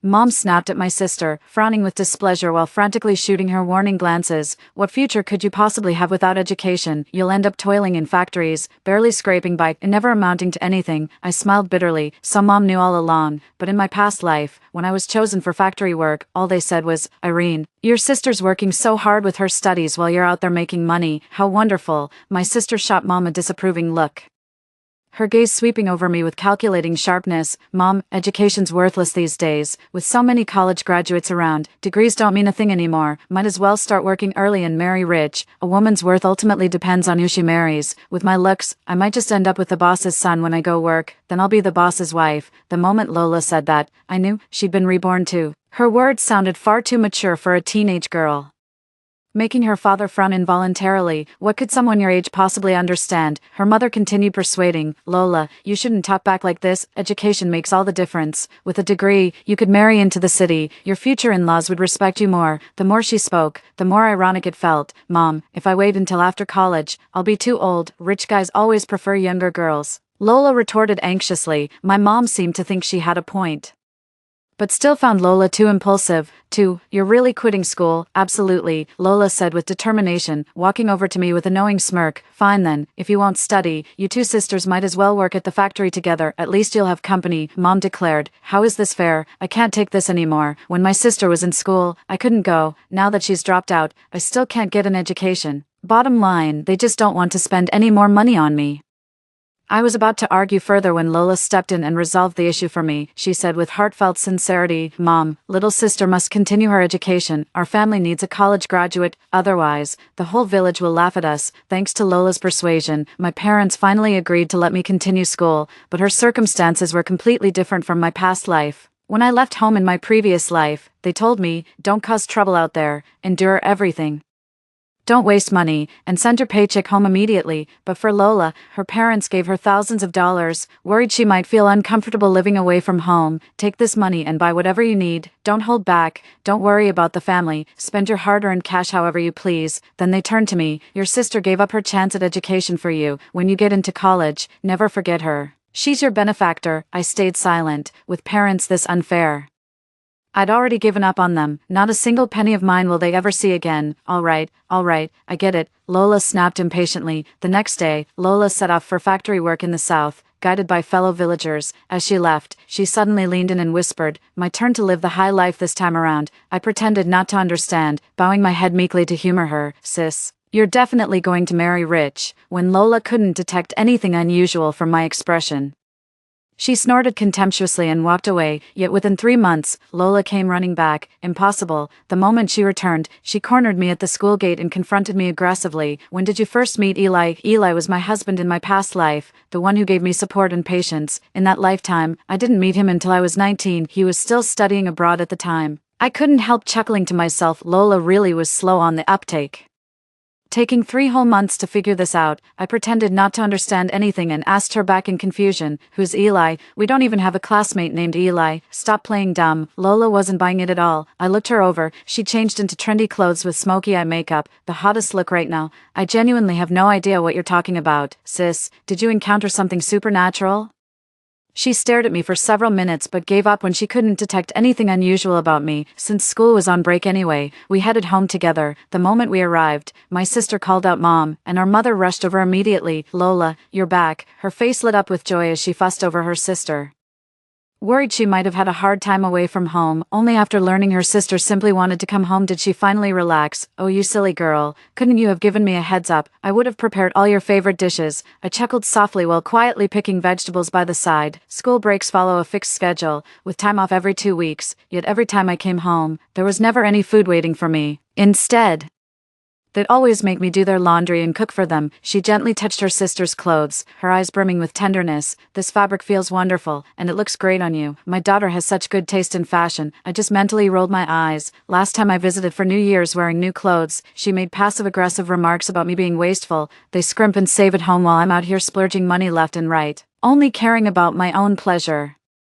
In the end, Mom forcibly took my brand new outfit and gave it to my sister. Now, my mother looked at me with pure disdain in her eyes, dressed like a beggar every day. God knows who you take after. I looked down at my worn-out clothes, hand-me-downs from my sister, faded from countless washes. When I stayed silent, she kept nagging. All that reading turned you into a mute, always moping around like a depressed gourd. I remained silent, not out of submission, but because I needed to sever this aching compassion for my parents. This isn't something easily done, which is why so many daughters yearning to escape their birth families are trapped in agony. The heart simply won't harden, even knowing they don't love me. I still ache when I see them suffer. Only when I've exhausted all my compassion for them can I truly let go. My sister was quite pleased with this. She looked at Mom and said somewhat sheepishly, Mom, I want to come back to continue my studies.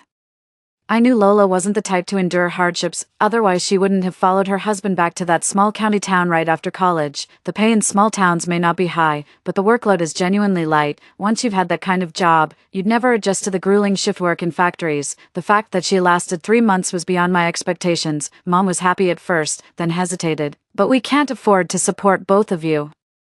Lola's gaze settled on me. I knew she was scheming something involving me again. 3. But I'm no longer someone my family can just give up on whenever they please. Right after starting school, I entered a municipal essay competition and won a 3,000 yuan prize. I gave them every penny. My teachers told them I had a bright future ahead, and that it was only a matter of time before I could help lift our family out of hardship. The school also said there'd be many more competitions like this.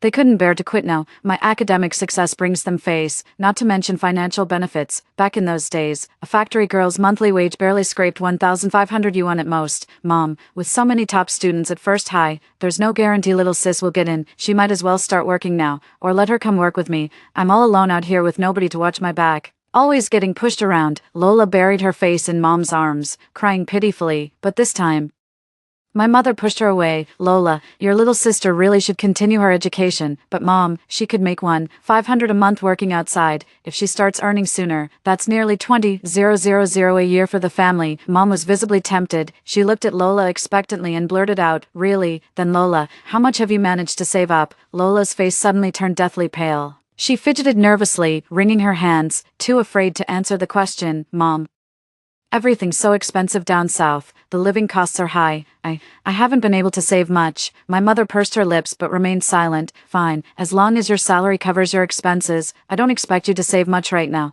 but I need you to return the few thousand I gave you before you left. Now that you're earning, I want to renovate the house. The roof keeps leaking. Lola's face turned even paler, her voice barely above a whisper. I've spent all that money too. What?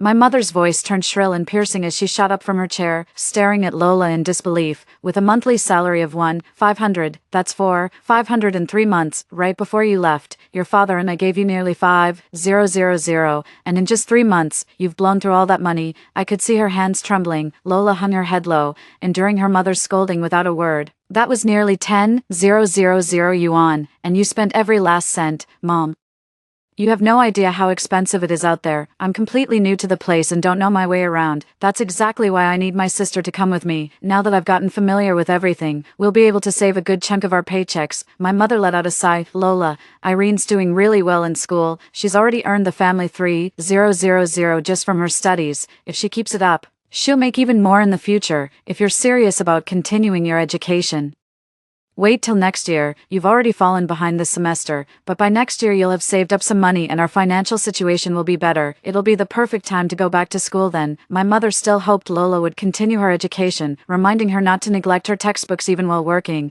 In the end, Lola had to go back to working at the factory. That's just how it is. She made her choice. When she left home again, she shot me a glare full of resentment.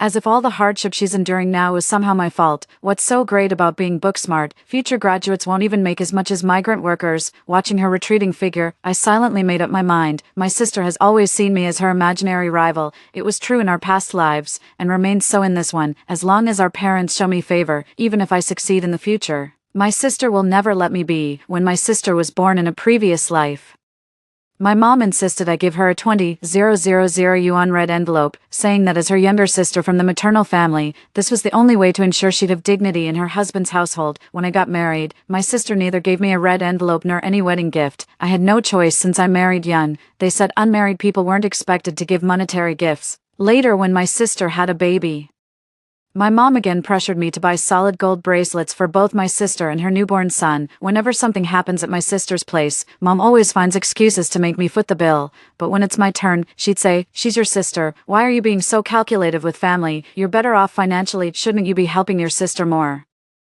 I wouldn't mind spending money on my sister if she didn't see me as a rival and try to harm me after taking advantage, but in her eyes, I'm the one who stole her success. She's always viewed us as sworn enemies. In that case, I'll cut off her lifeline. Her only security was her parents' favor. What if they stopped doting on her? The moment my sister left, I started packing to leave too. When I asked Mom for living expenses before leaving, she acted like it was wrenching her heart out. Just order one dish at school, eat less and spend wisely. Truth be told, I'm not short on money. With my past life experience, making money comes easily to me now. Between writing articles and flipping goods, I've already saved up nearly 10 grand from various side hustles. But why shouldn't I take the allowance I'm entitled to? They're my parents. Supporting me is their responsibility. If I pinch pennies and shortchange myself out of pity for them, that money will just end up lining someone else's pockets. I know I need to get a gift for my classmate. She just got a baby brother. We're close, so I want to buy a small toy for her little sibling. My mom's eyes instantly lit up, though her tone dripped with disdain. Your classmate's mom, she's pushing 40, isn't she? Having a baby at that age. How embarrassing. Oh, it's not that unusual. I thought it was weird too at first. But my friend told me there are plenty of new moms older than her mother at the hospital. My mother listened intently to my words and fell into deep thought. Distracted by her worries, Mom accidentally gave me 10 extra bucks. Now all I needed to do was wait patiently. All these years, my parents' only regret was not having a son. Back then we couldn't afford to have kids, both financially and physically. But now there's no penalty for having extra children. They'd never pass up this chance. Sure enough, when I came home for winter break, I noticed Mom moving with extra caution. Dad even started competing to do the heavy chores. For once they lived like a loving, harmonious couple. They never told me about the pregnancy, and I pretended to know nothing. I just buried myself in studying. Studying comes easier to me now than in my past life, though I'd neglected it for years. Once the penny dropped, everything became simpler. My sister returned during New Year's, dressed in a brand new white padded coat with black sheer stockings and knee-high boots, an outfit that stood out starkly against our village backdrop. The moment she walked in, she started complaining about how cold the house was and demanded we install an AC. It's so warm in Guangzhou. This house is freezing. Fine, I'll pay for it myself. My mom's eyes lit up at that, immediately agreeing. Lola gave me a smug look, as if saying, "See, Mom always spoils me, that fool." Mom only agreed to the air conditioner for the sake of the baby in her belly. I didn't respond, just kept playing the silent bookworm. Ever since coming home, Lola's been wandering around the village showing off to anyone who'd listen. By afternoon, the whole village knew she'd come into better days. When Lola got home for dinner, only cold leftovers remained on the table. Lola completely lost it. This was the first time she'd seen leftovers. Usually they'd wait for her return before cooking, just so she could have hot meals, but now with another expected child in Mom's belly, their hungry son naturally wouldn't wait for Lola anymore. How laughable. All these years of envied affection were effortlessly stolen by an unborn son. I thought at least his birth would be the trigger for this. For a fleeting moment, I even pitied Lola, but I won't show this family any mercy again. Whatever fights they have in the future are none of my business anymore. Lola whined for Mom to get up and cook. But with this being a critical period for the pregnancy, Dad didn't dare let Mom overexert herself. All Lola got was a scolding, which made her so mad she threw a stool. She kicked at my bedroom door, demanding I cook for her. "I'm not your damn maid. Who do you think you are? Some spoiled princess." In the end, she had to reheat the meal herself, splattering oil all over her white outfit. What a waste of money. This new year turned out to be the most miserable one Lola had experienced in years. On the 6th day of the Lunar New Year, she started making a scene about leaving, and as she was going, her mother hit her up for money. "You're spending money like water. Hand it over to me. I'll save it for you and give it back whenever you need it." Lola refused. After just a few months, she'd grown accustomed to her lavish lifestyle. In her past life, she'd gotten married right after graduation. Marriage immediately plunged her into domestic drudgery. She never had the chance to spend freely. I can tell she's quite content with her current life. After all, she seems to be in a much better place now than in her previous life. Since she refused to hand it over, my mom couldn't force the issue and had to keep persuading her. "Don't you want to come back to study later? I'm saving this money for your education. You can spend it however you want when the time comes." God knows what came over Lola, but she actually pulled out 2,000 bucks. As she left, she shot me another smug look. "Enjoy it while you can. Next time she comes back, that smirk will be gone." That was when my so-called little brother came into this world. Later, my mom told me she was definitely carrying a son. From then on, she walked with a spring in her step. Even with her big belly, she kept bustling about, as if this could erase all the grievances she'd endured over the years. She warned me not to tell my sister about her pregnancy. I wasn't planning to say anything anyway, as the school term approached. Lola called home to have her family handle her enrollment arrangements. My mother readily agreed and casually asked her to transfer some extra money. My baby brother was born and placed in the air-conditioned room Lola had insisted on installing, sleeping soundly. "Aren't you worried Lola might make a scene when she gets back?" My father voiced his concern. My mother remained completely unfazed. "What nonsense. This is her own baby brother. As a girl, she should know better than to be jealous of him." How ironic, the once treasured darling was now being dismissed as just a girl. At the end of August, Lola finally came home, dragging her overstuffed luggage behind her, but the moment she saw the baby in her dear mother's arms, she froze in shock. After rushing over to confirm the baby's gender, she completely broke down. "Why didn't you tell me you had a baby boy? What's it to you? This is between me and your mother." Lola couldn't find a counter-argument, but she knew full well her privileged status was slipping away. Then she started screaming hysterically about going to school, demanding to attend mine, or she'd throw the baby brother to his death. My mother immediately slapped her across the face. They only reluctantly sent Lola to our school when they finally feared she might actually harm her younger brother.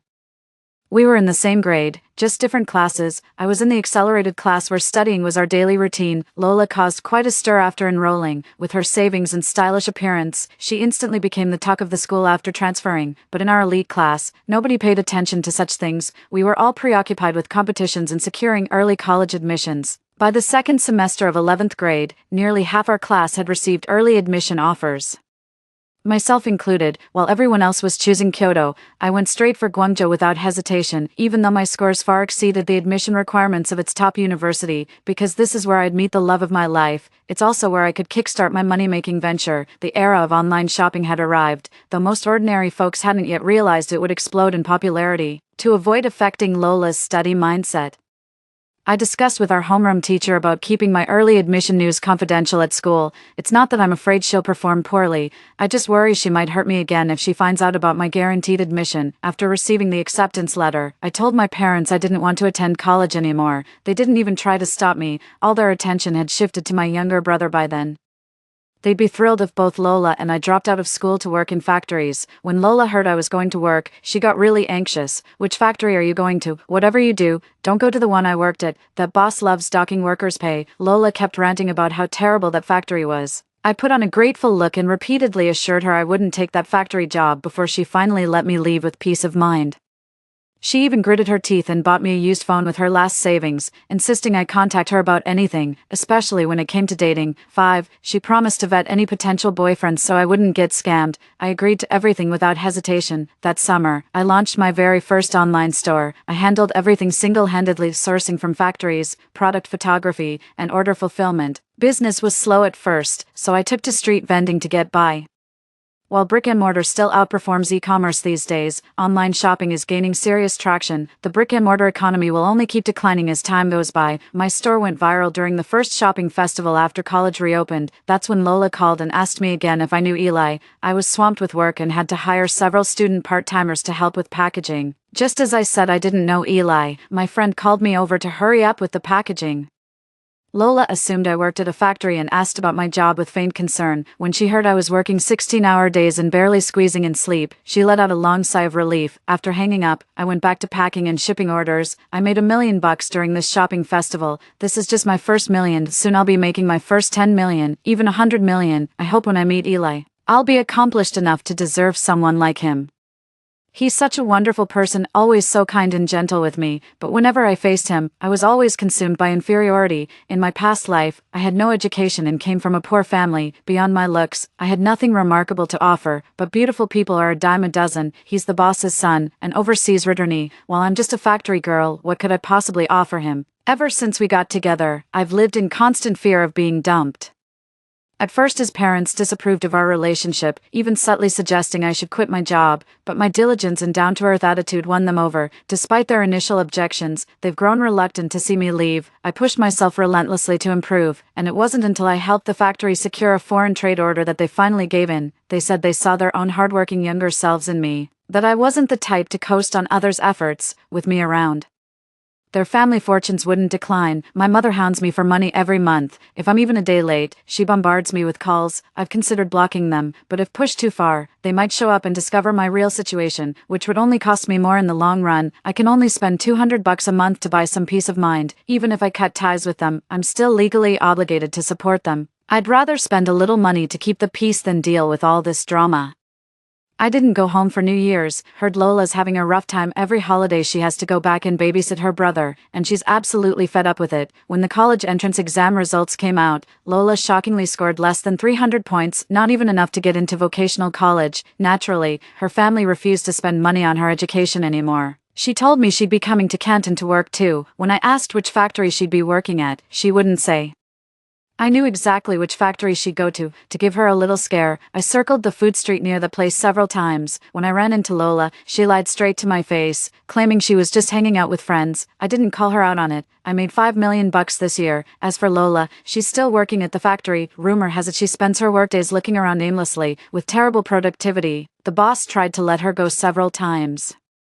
But she begged to stay by slashing her own pay and promising to improve. What puzzles me is she's been reborn too, so why is she still waiting around for Eli? She had every opportunity to make herself wealthy, yet she stubbornly waited around for some rich man to come along. Was she truly in love with Eli as a person? Was he really the only one for her? Several times I tried suggesting she start a small business, but she'd snap at me through gritted teeth, accusing me of wanting to keep her from a better life, telling me to mind my own business. The year I turned 19, Eli finally made his appearance. Lola called me again in excitement, her voice sounding almost manic over the phone, like she'd just won the lottery. I'm going to be rich. I'm finally going to be rich. She couldn't wait to announce her success to me, though I had no idea what she'd actually accomplished, from what I know. She's only bumped into Eli a few times and hasn't even spoken to him. Eli doesn't have the faintest clue who she is either. How do I know all this? Ever since my shop took off, I started dealing directly with factories. Eli's family happens to run one of my suppliers. We've had several private dinner dates already. He's trying to pursue me, says it was love at first sight. In this life, I've shed all the insecurities and avoidance from my past, making dating much more relaxed and harmonious. 6. During our lovely date, Lola kept bombarding me with calls until I reluctantly answered. She said she'd set me up with a great catch, a college graduate no less. Naturally, I didn't buy her sudden kindness. Just for kicks, I agreed to meet the guy. Turned out to be her husband from a past life. I really don't know how she managed to talk him into going on a blind date with a factory girl like me, after all. My brother-in-law is decent-looking and a college graduate, hardly someone who'd struggle to find a partner. The moment he saw me, his eyes lit up with admiration. I could tell he was quite taken with me. Even in our first meeting in my past life, I noticed something off about the way he looked at me. His words alone proved exactly why he's perpetually single. I heard you don't want a dowry and are willing to keep having children until you bear a son. I'm not legally old enough to register our marriage yet, but we could hold the wedding first. By the time you've delivered the baby, I'll be 22 and we can officially register. What do you think? Listening to him enthusiastically lay out his grand plan, I found it utterly ridiculous. I think it's a terrible idea. His face flushed with anger, clearly not expecting this outcome. I know you, a sophomore at H University. Tell me, how did my sister convince you to come see me? His face turned even redder, eyes darting away guiltily. To be honest, I'm only here to satisfy my curiosity, but by now, I've pretty much figured it out. He stammered out the whole story, just as I suspected. Lola actually used her own body as leverage. She really went all out. After that, he never showed up around me again. I knew Lola had sent him to harass me, but he wasn't exactly the ambitious type. I just threatened him with my diploma, and he bolted like a scared rabbit.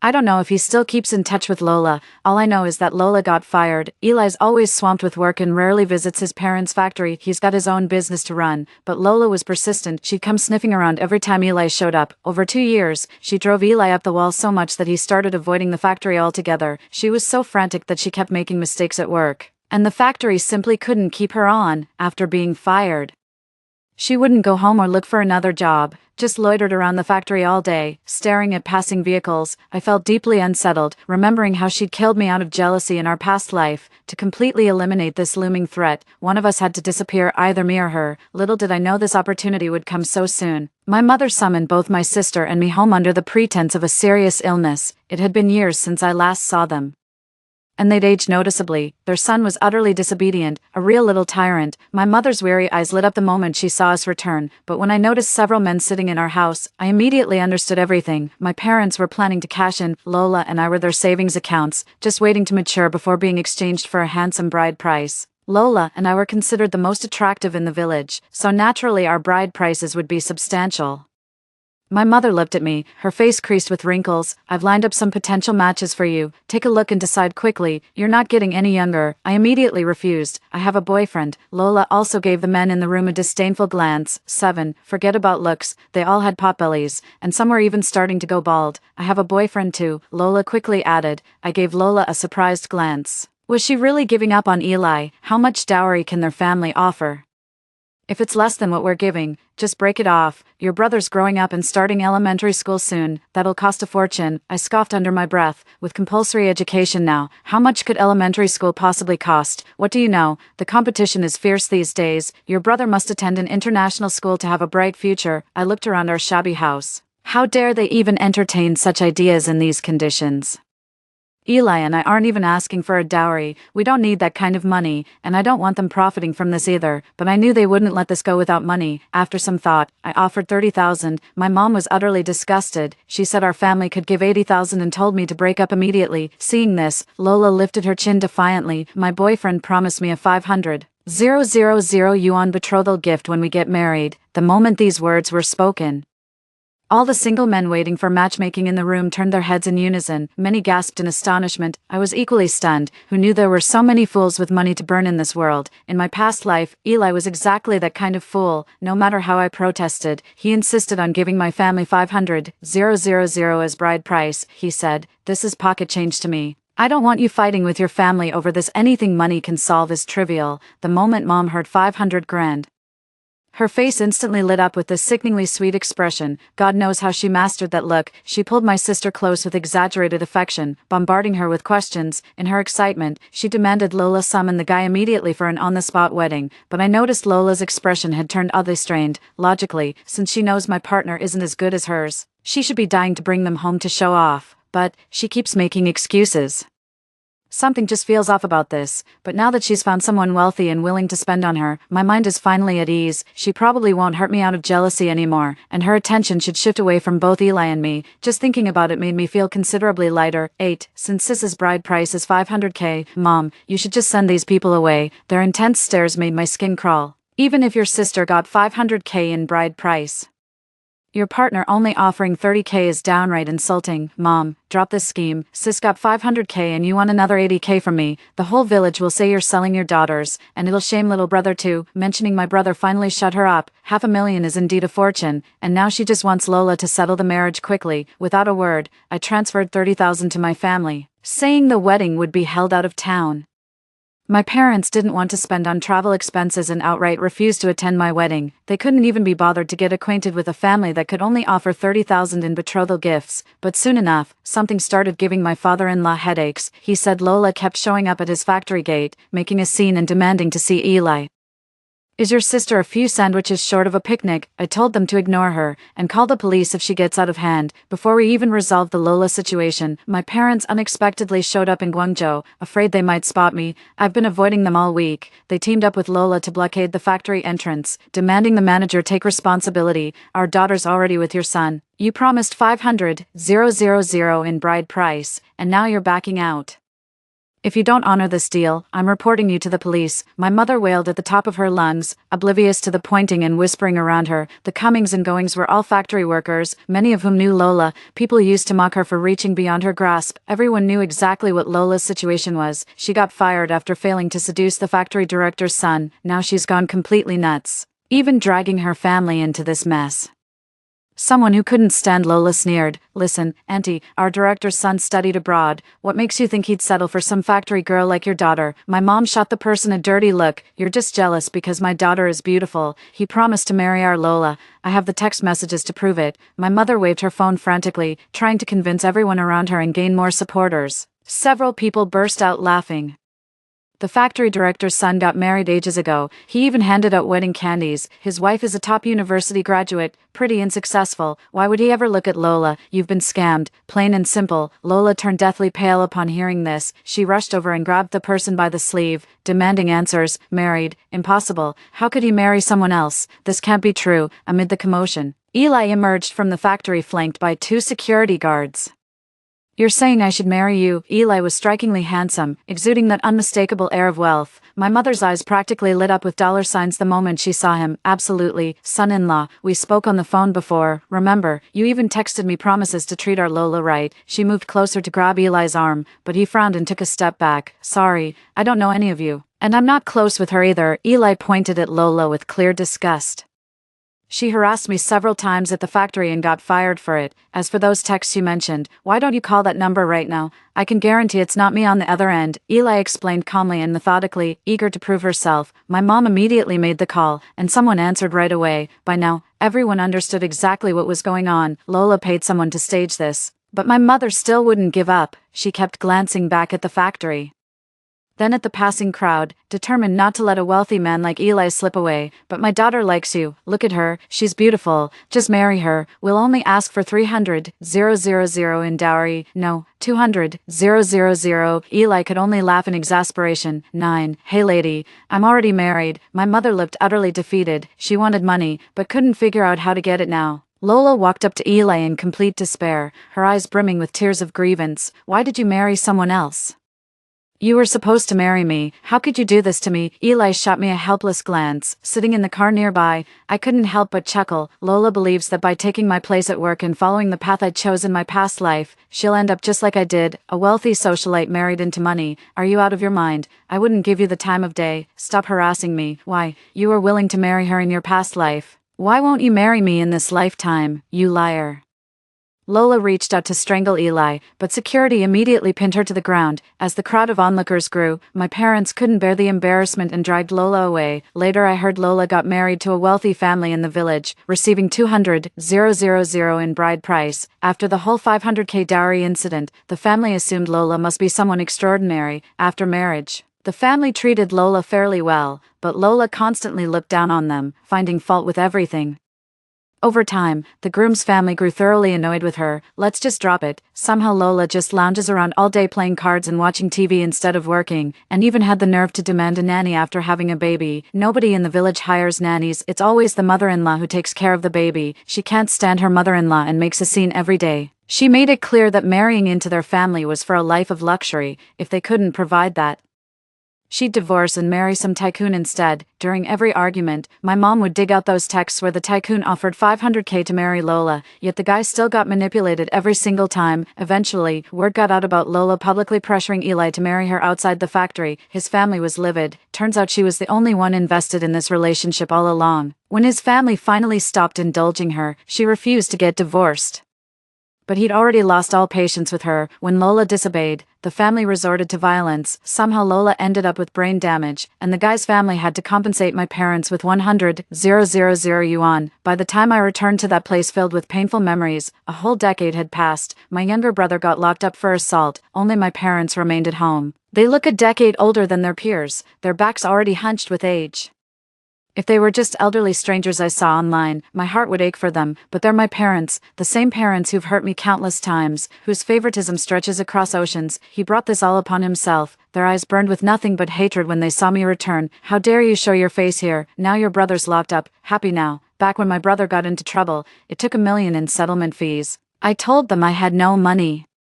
So they demanded I work as an escort and sleep with every man in the victim's family. They said their son would only be released if I satisfied their family's anger. If your brother gets locked up, his life is over. Are you even human? You're useless with money. You refuse to sleep with them. What's the big deal? Just a few men. Is that really more important than your own brother? These are my parents. Sometimes I wonder if I'm really their biological child. How could anyone be so heartless? I only came back for one last look at you all. I won't be returning ever again. Eli and I have processed our immigration. We won't even need to pay their alimony anymore. They'll never find me. The only reason they still have energy to curse me is because they don't have to worry about putting food on the table each month. 10. Once I'm gone and they stop getting alimony, they won't have the luxury to dwell on such matters. With that, I walked away without looking back. Eli's car was parked at the village entrance, and I didn't want my parents to know about him. Seeing me approach, he quickly got out of the car. Honey, are you upset again? I shook my head and forced a smile. No, I just feel like I can't understand their thinking. What exactly do you think my parents truly want? Is their lifelong ambition really just to boast to the villagers about having a son? I just don't get it. Let's go. Just as we were about to get in the car, a disheveled woman suddenly emerged from the bushes nearby. She asked hysterically, "How could you be together?" Duh, she's my wife. Of course I'm with her. Eli wrapped an arm around me while taking a disgusted step backward. How could this be? You said you looked down on me for being a factory girl, but she's clearly one too. Why are you with her instead of me? Her eyes were bloodshot from agitation, her hands trembling uncontrollably. I quickly took several steps backward. She's Lola. Eli's face twisted like he'd just bitten into something disgusting. Why does your sister keep thinking I should be with her? What's her problem? Eli was clearly distressed, but I couldn't tell him about our past life together. Some factory girl. Forget that I don't even like you. Your sister graduated from a top university. Makes millions a year, and you think I'd choose someone like you with zero accomplishments? You're delusional." Upon hearing this, Lola grabbed her head and let out a desperate scream. "No way, that's impossible." She dropped out in her second year of high school to work. "We're the same, you're lying to me." She tried to lunge at me, but a man intervened and dragged her back home. Sitting in the car, I was still shaken to the core. Just now I saw that same murderous look in Lola's eyes again, the one from our past life. At least she won't be part of my future anymore, and thank God I still have him. Story 2. In my past life, my elder sister was chosen as the crown princess for her alluring beauty and intoxicating feminine scent. The beastly emperor simultaneously betrothed me to the crown prince as his concubine, consumed by jealousy. My sister drugged me with a love potion that very night and delivered me to the bedchamber of the serpent prince, born of a palace maid. In the end, after enduring 30 lashes, I was forced to marry the serpent prince. Yet after marriage, my elder sister bore only common serpents with the crown prince, while I gave birth to a celestial dragon for the azure serpent. Upon the dragon's birth, the emperor deposed the crown prince and decreed the throne would pass to my offspring when he came of age.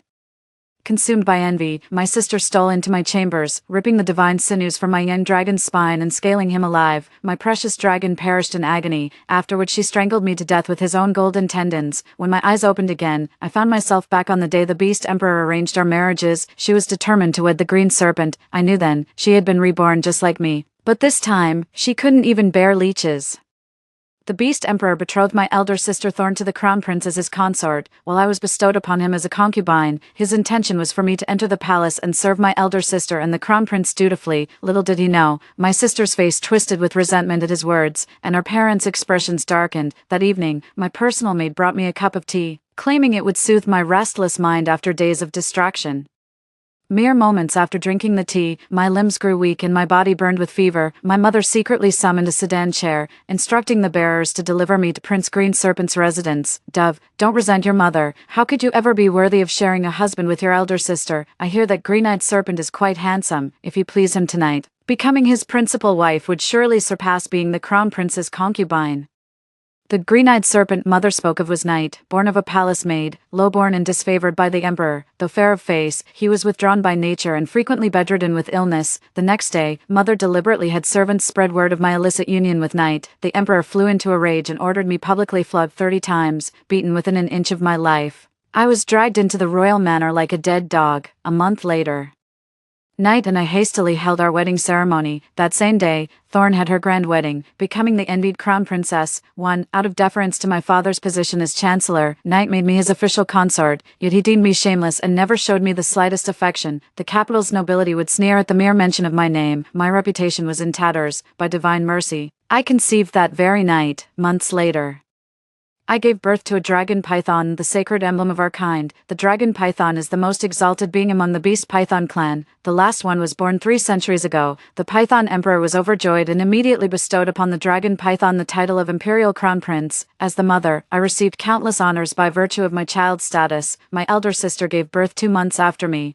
On her delivery day, she specifically sent the crown prince to inform the emperor, boasting she would bear a child more noble than even the imperial dragon serpent. Yet after laboring for a full day and night, she only delivered a frail little serpent. As Longbao grew, the serpent emperor's fondness for him deepened. Meanwhile, the crown prince grew increasingly frail like the knights of old, confined to his sickbed. The emperor deposed him to focus on recovery, decreeing the throne would pass directly to imperial grandson Longbao upon his abdication. Enraged, elder sister Thorn persistently pursued mating with the crown prince, hoping to bear a dragon serpent heir, yet she only birthed increasingly sickly serpent offspring. When the dragon serpent turned 6 and began secluded cultivation, Thorn ambushed him at his training grounds. As he meditated to absorb spiritual energy, she bound him with divine whips, extracted his dragon tendons, and methodically plucked every scale from his body. The dragon child perished in agony, while I remained unaware. She visited under pretense of goodwill, then strangled me to death with the dragon child's own tendons when my guard was down. When my eyes opened again, my elder sister knelt beside me, her forehead striking the ground with a heavy thud. "Your Majesty, I beg you to revoke this decree.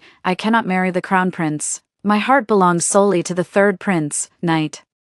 I implore your mercy." The resolute look on Thorn's face told me she too had been reborn.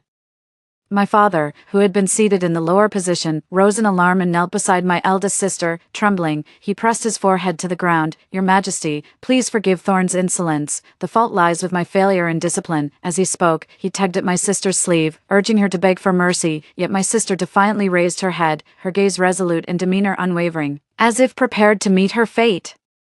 My gaze shifted to the other protagonist of the day, Prince Ezekiel of the Beast Fang clan. Ezekiel's radiant eyes dimmed instantly upon hearing his elder sister reject the arranged marriage, his face clearly showing wounded disappointment. Watching Thorn kneeling with eyes averted, he sighed deeply before descending from his princely dais to kneel as well. "Your Majesty, my heart belongs to Dove, the second daughter of Chancellor Damien. I humbly beg for your royal blessing of this union."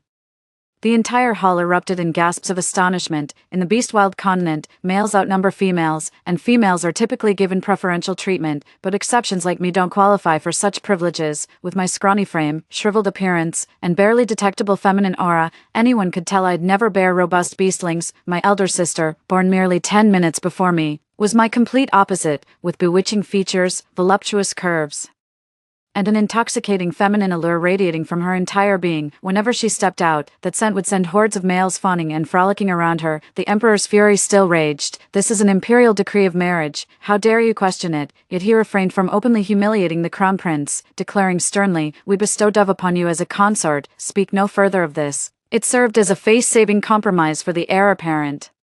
The crown prince had no choice but to kowtow in gratitude before returning to his seat. Just like in my past life, I remained the crown prince's concubine. The emperor's gaze then shifted to my kneeling father, Chancellor Damien. "If you cannot properly discipline your eldest daughter Thorn, perhaps we should entrust her to the empress. Let her palace staff teach the girl some manners." My father knew all too well the brutal methods of the palace eunuchs and matrons, trembling like a leaf. He kowtowed repeatedly and begged for mercy. "Spare me, Your Majesty. I swear to discipline them severely upon my return." Inside the Prime Minister's residence, "Dove, drink this sedative and get some rest early," Mother ordered as a servant presented me with a bowl of murky medicinal broth, identical to the aphrodisiac from my past life. It emitted that same nauseatingly cloying sweetness. I was just about to take it when Thorn knocked it out of my hand. "You're not drinking this. Get out." Thorn snapped at me harshly. I stood my ground. "Mother, I don't care. I'm marrying the prince." Thorn sobbed petulantly. "She's been making a scene for nearly 2 hours now, marrying that lowly prince instead of the crown prince. You'd be giving others an undeserved advantage." My mother shot me a meaningful glance as she spoke, as the legitimate daughter of the prime minister's household. "Your noble status naturally demands a match with someone equally distinguished, His Highness the Crown Prince. Moreover, this is an imperial decree. There's no room for discussion." The mother spoke with gentle persuasion, yet showed no sign of relenting. Seeing her mother's firm stance, Thorn rolled her eyes twice before swallowing her sobs. When the mother saw she'd stopped crying, thinking she'd finally come around, she cooed endearments before leaving Thorn's courtyard. Half an hour later, rustling sounds came from Thorn's courtyard, and I crept closer to eavesdrop. "Are the palanquin bearers ready? I've just taken the aphrodisiac tonic and must hurry to the prince's manor. Spread the word tonight. Sleep in my bed so mother won't notice." "Understood," Thorn whispered to her chambermaid. "So she intends to tread the path I walked in my past life, though I wonder if 30 lashes will appease the emperor's wrath this time." Last life.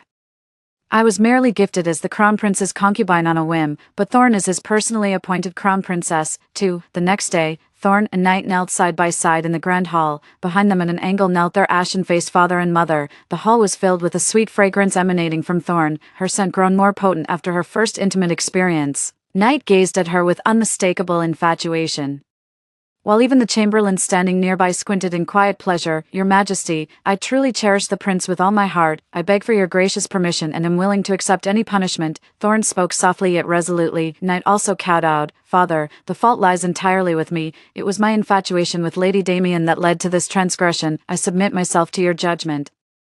But as Thorn and I have already consummated our union, and with rumors circulating in the capital, I implore you to consider the imperial dignity and grant us your blessing." He was indeed clever, invoking the emperor's most prized concern, the royal family's reputation. The crown prince, destined to inherit the throne, could never marry a woman who had already been intimate with another man. The emperor's eyes bulged with rage, his entire body trembling. "Very well.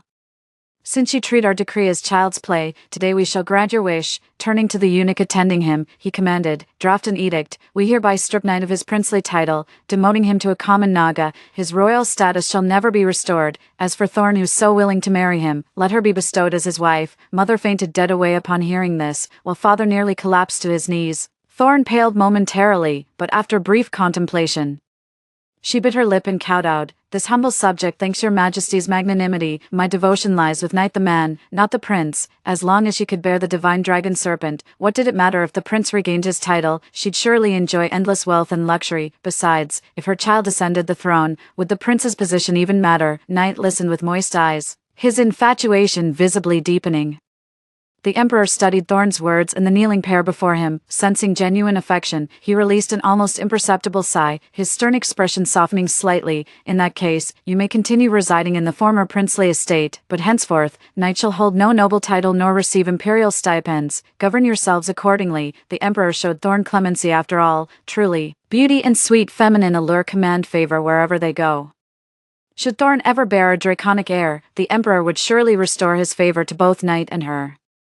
Alas, her scheming proved futile. In this lifetime, she couldn't conceive even a leech, let alone a serpent. My elder sister and I were to be wed on the same day. Fearing her suffering in the royal household, our parents prepared a lavish dowry for her, yet mine remained as modest as in my past life, merely 3 or 5 chests. "In my previous life," Mother had said, "you sullied yourself with that prince before marriage. These paltry dowry chests are only given out of deference to the imperial family. In this life," Mother said, "now that you're marrying the crown prince as a concubine with no worries about food or clothing, why should we prepare a dowry? These few chests are just for show." As Thorn insisted on marrying the lowborn knight, her parents' faces darkened with gloom, yet they couldn't bring themselves to scold her. Thorn was their pride and the apple of their eye. Had she married the dragon serpent crown prince, she would have become the future queen of the Mang tribe, yet now she could only marry a disgraced prince. There'll be no future prospects left, might as well live worse than a head palace maid. My elder sister noticed Mother's lingering melancholy and drew her aside, whispering in her ear. Mother glanced at me and said, "Are you certain? Should that wretched girl become queen someday, don't come crying with regrets," with a coquettish pout. My sister replied, "Don't fret, Mother, the imperial heir might already quicken in my womb. Everything proceeds according to my design." On the wedding night, drums thundered and gongs clamored. As I knelt before our parents before leaving, my elder sister whispered in my ear, "Dove, don't think marrying that barbarian crown prince gives you an advantage, though I'm but a commoner's wife now. The future Empress Dowager's throne shall be mine alone." I smiled without reply, kowtowed once to our seated parents, then turned away. From that moment onward, nothing of the Damien family concerned me anymore. Thorn staked her entire fortune and status to marry Knight, believing the dragon's bloodline flowed through his veins, but she had no idea. The reason I could birth dragon pythons was because I carried a beast core within me. My gaunt, withered appearance all these years came from sustaining this core with my own vitality. When pregnant, the core would merge with the placenta on its own, demanding twice the nourishment to sustain it, but after childbirth, my body would return to normal. Thorn also possesses an inner elixir, but her elixir works in the opposite way of mine. It absorbs all vital essence to nourish her, enhancing her beauty and emitting a captivating fragrance. In her past life, the reason she couldn't even bear a python and only gave birth to sickly serpent offspring was because the elixir drained all her nutrients. These 2 elixirs were obtained by our mother through desperate pleas to the Python tribe's shaman. She only heard that one inner elixir required bodily nourishment, which would suppress beauty and feminine scent, while the other could enhance beauty and emit an alluring feminine fragrance. Without hesitation, her mother made the allocation. 3. Her mind was wholly consumed with plotting how Thorn could use the inner elixir to climb the social ladder step by step, so much so that she didn't register a single word of the witch's subsequent explanations. The once robust crown prince of the previous life became bedridden with chronic illness after marrying Thorn. For someone as frail as Knight, he'd likely exhaust his vital essence within 2 years. Dozens of luminous pearls illuminated the bridal chamber as bright as daylight.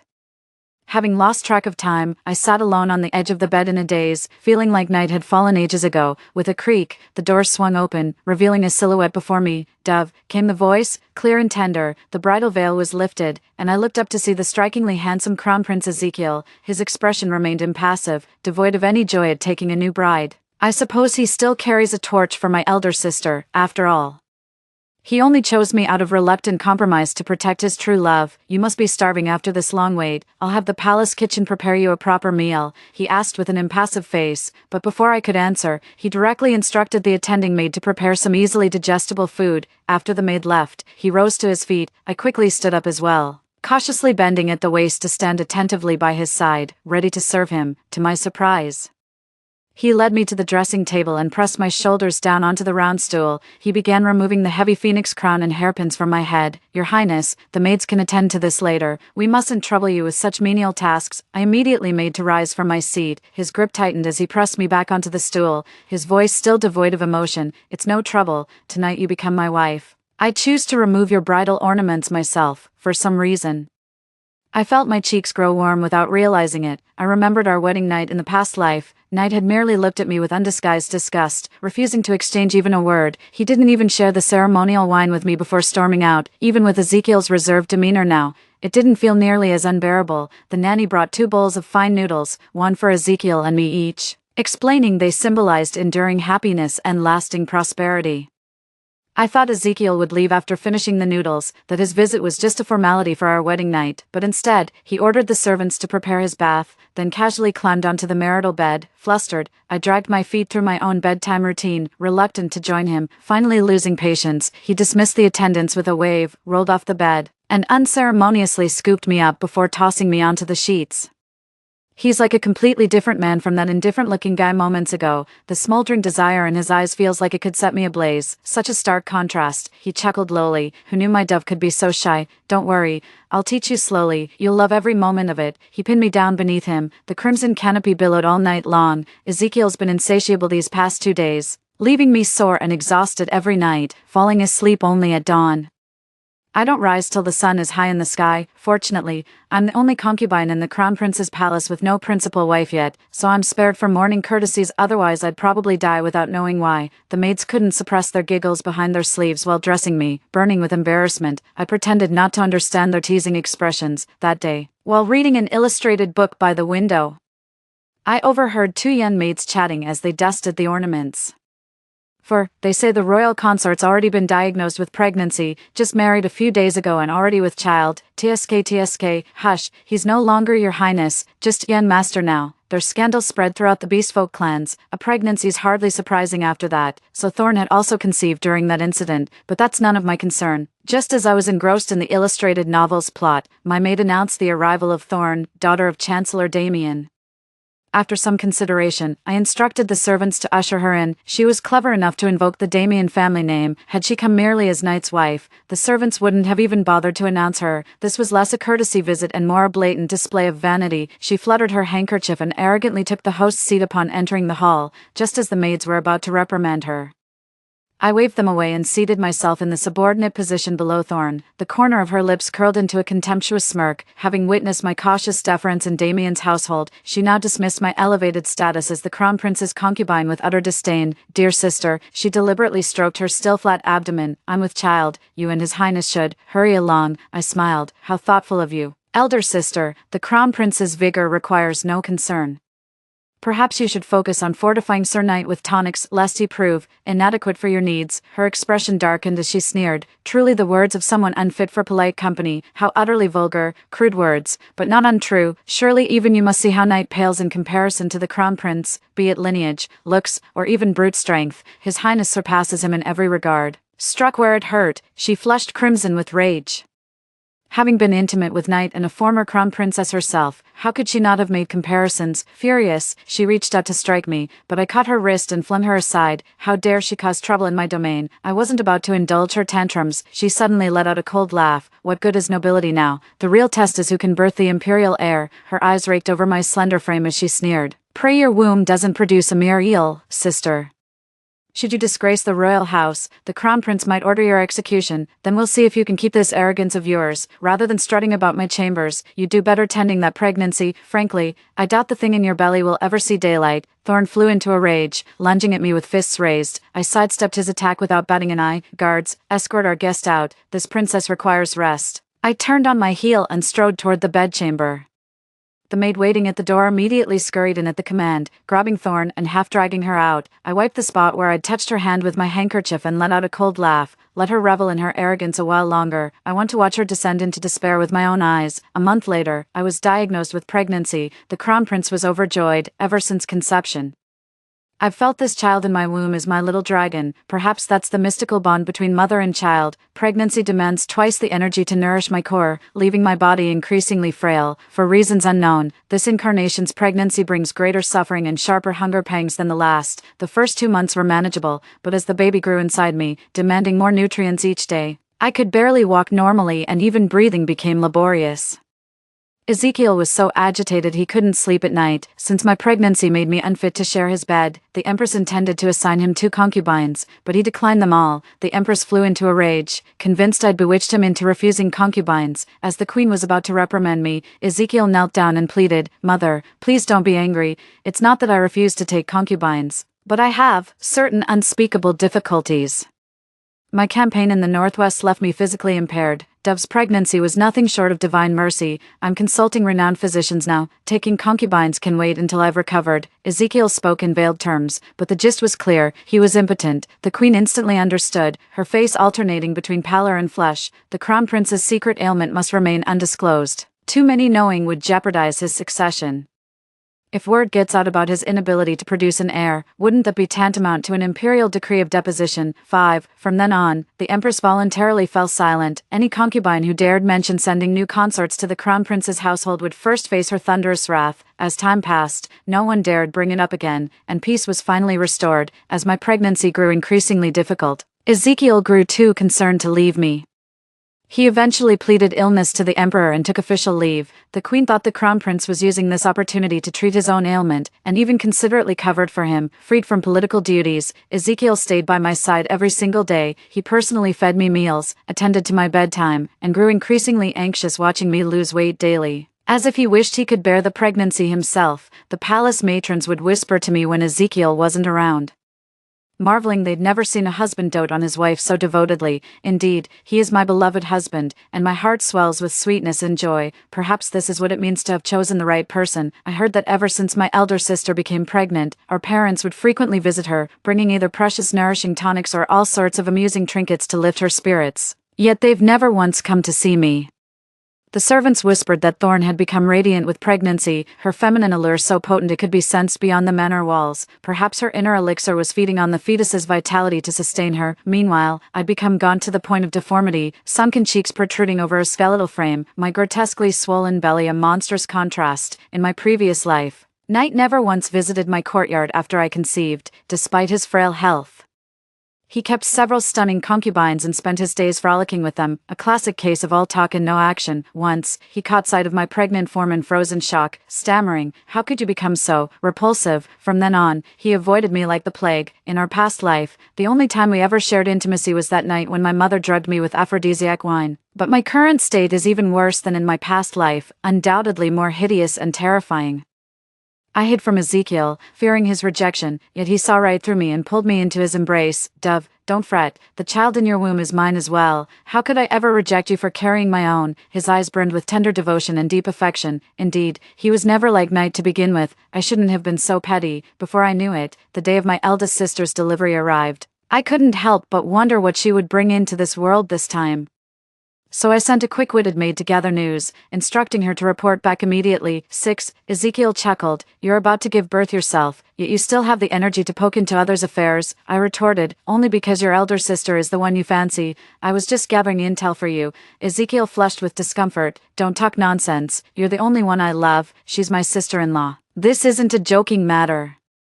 Who knew even the Crown Prince could blush from embarrassment? Amused, I couldn't resist teasing him further when suddenly the baby inside me kicked, making my belly ripple like waves. "Quick, feel this, he's moving." I eagerly grabbed Ezekiel's hand and placed it on my belly, watching his expression shift from astonishment to pure joy. "You've no idea how much your mother's suffered carrying you." Ezekiel pretended to scold my belly. "If you misbehave after you're born, I'll spank you good." The baby in my womb seemed to hear us, kicking even more vigorously, counting the days. "I'll be holding him in my arms in just 1 month. Soon I'll be reunited with my little dragon." Just as Ezekiel and I were marveling at the baby's movements, the maid I'd sent out came rushing back, completely out of breath. She's given birth." The little maid was gasping for breath, so I quickly had another servant girl pour her a cup of water. She gulped it down in one go.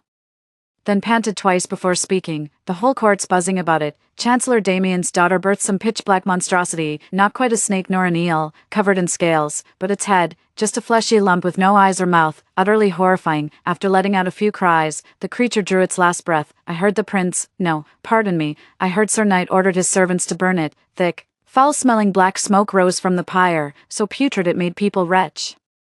The young mistress was overjoyed at first upon hearing her newborn had scales, but when she learned of the child's death, she collapsed on the spot. A chill ran down my spine upon hearing this. From what the maid described, Thorn's offspring seemed more like the result of a dark curse. I'd expected her to deliver a stillborn at worst, never imagined she'd birth an actual monstrosity. Thinking I was frightened, Ezekiel scolded the maid. Must you go into such gruesome details? Simply say she bore a monster. Should the princess consort suffer any distress from your tale, you'll answer to me. I quickly stopped him from making baseless accusations. Your Highness, her words didn't unsettle me. I merely grieve for my elder sister's fate. This won't affect the child I carry. Leave us now. I wish to speak with His Highness privately. With that, I dismissed the teary-eyed maid. After the maids withdrew, I composed myself and said gravely to Ezekiel, "Don't you find Thorn's offspring extraordinarily abnormal?" Ezekiel shook his head. In our beastkin continent, births have always been diverse. Women deliver pythons, serpents, even eels. It's simply a matter of individual destiny. But this isn't just a monster. It has scales and emits a nauseating stench when burned. I once read an ancient text at Damien's place about a ratfolk witchcraft that grants men exceptional virility. The price is flesh and blood, if unwilling to pay themselves. They may substitute their own offspring. Ezekiel frowned. You mean Knight? He sacrificed his own bloodline just for bedroom prowess? I nodded. I can't leave the palace gates. If you see him, observe his complexion closely. If he appears unusually radiant, he must have struck some shady deal with the Rat clan. Truth be told, if I were a man, I'd probably understand Knight's dilemma to some extent. Thorn's striking beauty and insatiable desires exuded such primal femininity that Knight burned with constant lust for her, yet Knight's frail constitution left him unable to perform. Desperate to keep his beloved, he resorted to sacrificing his own offspring in exchange for physical prowess. He probably thought their sibling bond made this pregnancy insignificant. Losing one child just meant they could try for another. Little did he know Thorn married him solely to breed dragon pythons. With no real affection involved, the sole benefit was letting his eldest sister's inner core absorb more of his vital essence for nourishment. A month has flown by in the blink of an eye. Lately my belly keeps tightening up. It feels like the baby could come any moment now. I can't even bring myself to care about Thorn's affairs anymore. Nothing matters more than my little dragon. Ezekiel had the midwife and royal physician on standby early, and he himself wouldn't dare leave my side for a second. That day, I was struck by excruciating abdominal pain. My past life experience told me labor had begun. The entire Crown Prince's palace descended into organized chaos. I writhed in agony on the bed, too exhausted to even cry out. The royal physician inserted countless acupuncture needles and forced ginseng tea down my throat before I regained a sliver of strength. The labor pains lasted from dawn till midnight when the midwife finally said the baby was crowning and urged me to push harder. The royal physician inserted more acupuncture needles at my higa point to ease the pain and restore my strength. Ezekiel was pacing frantically, his anxiety so overwhelming that he lost his human form and transformed into a serpent flying agitatedly through the air. At the break of dawn, I finally gave birth to my precious serpent child. Oh no, in this life he's not even a dragon serpent, but an actual divine dragon.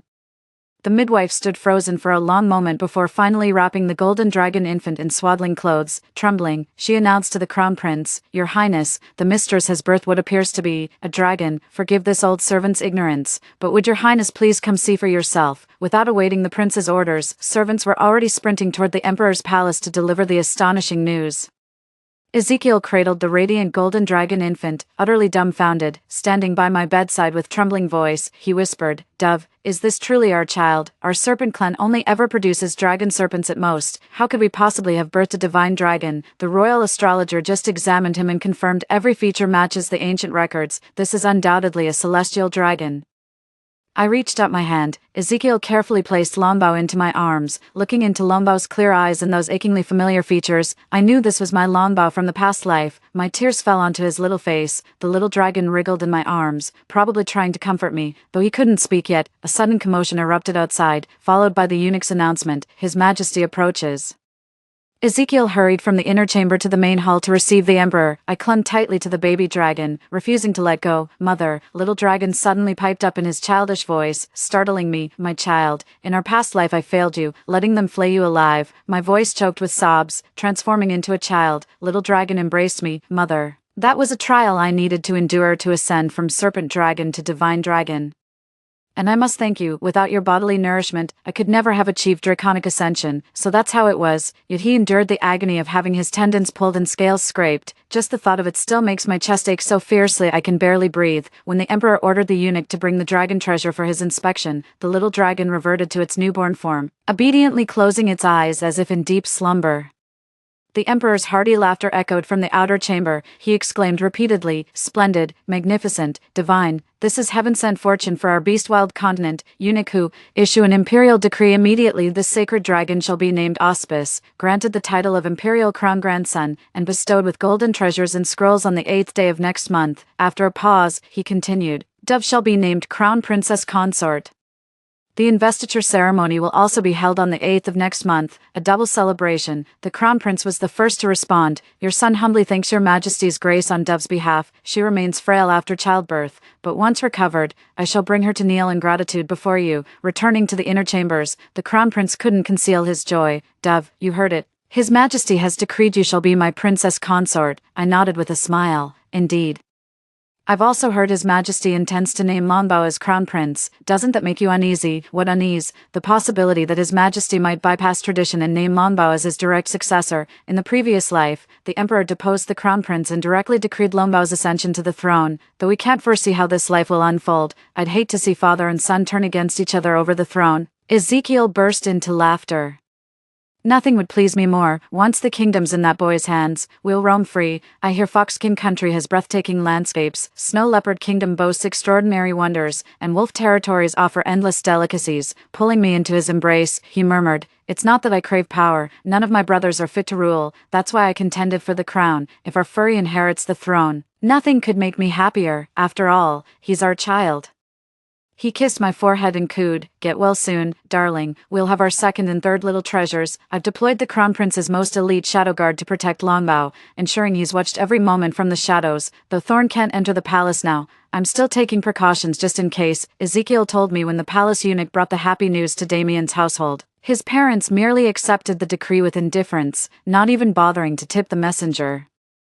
Upon returning to the palace, the eunuch naturally reported every detail of the father and mother's reactions to the emperor. The imperial heir was the emperor's most treasured golden grandson. He practically wanted to proclaim it to the heavens so all would know of the divine dragon's descent upon the royal house, yet the Damien family, as maternal relatives, responded with surprising indifference. This planted seeds of displeasure in the emperor's heart. Within 2 months, the emperor found a pretext to strip the father of his chancellor position without reassignment, merely stating they'd reconsider when a suitable post became available. Thorn nearly lost his mind when he learned I'd given birth to a divine dragon in this lifetime. She wrecked everything in the manor before relentlessly pursuing Night for constant mating. Night's robust physique, originally obtained through dark magic, quickly deteriorated under the elder sister's ceaseless demands day and night. 7. But this time he couldn't even seek the Rat clan's help. He was bedridden with illness. Fortunately, Thorn was pregnant again. She was extremely attentive to this pregnancy, hiring an outside veterinarian twice daily to monitor the fetus's development through pulse diagnosis. As her belly grew day by day, Knight's condition steadily deteriorated until he could no longer swallow even broth.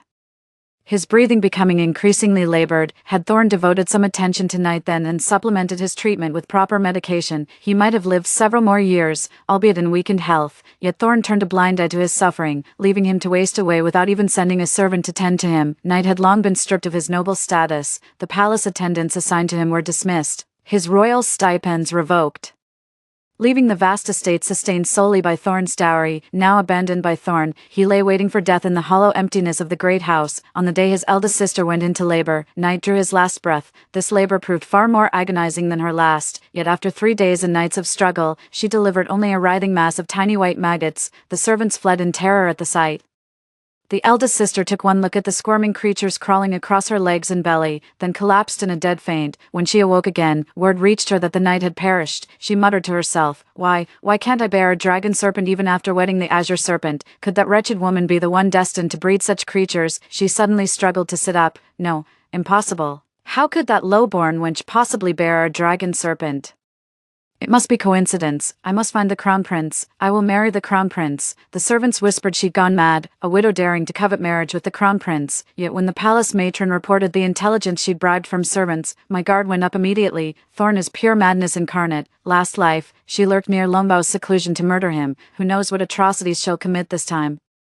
I instructed the crown prince to reinforce patrols within the estate, paying particular attention to goods purchased outside the palace or personnel delivering items from beyond the palace walls.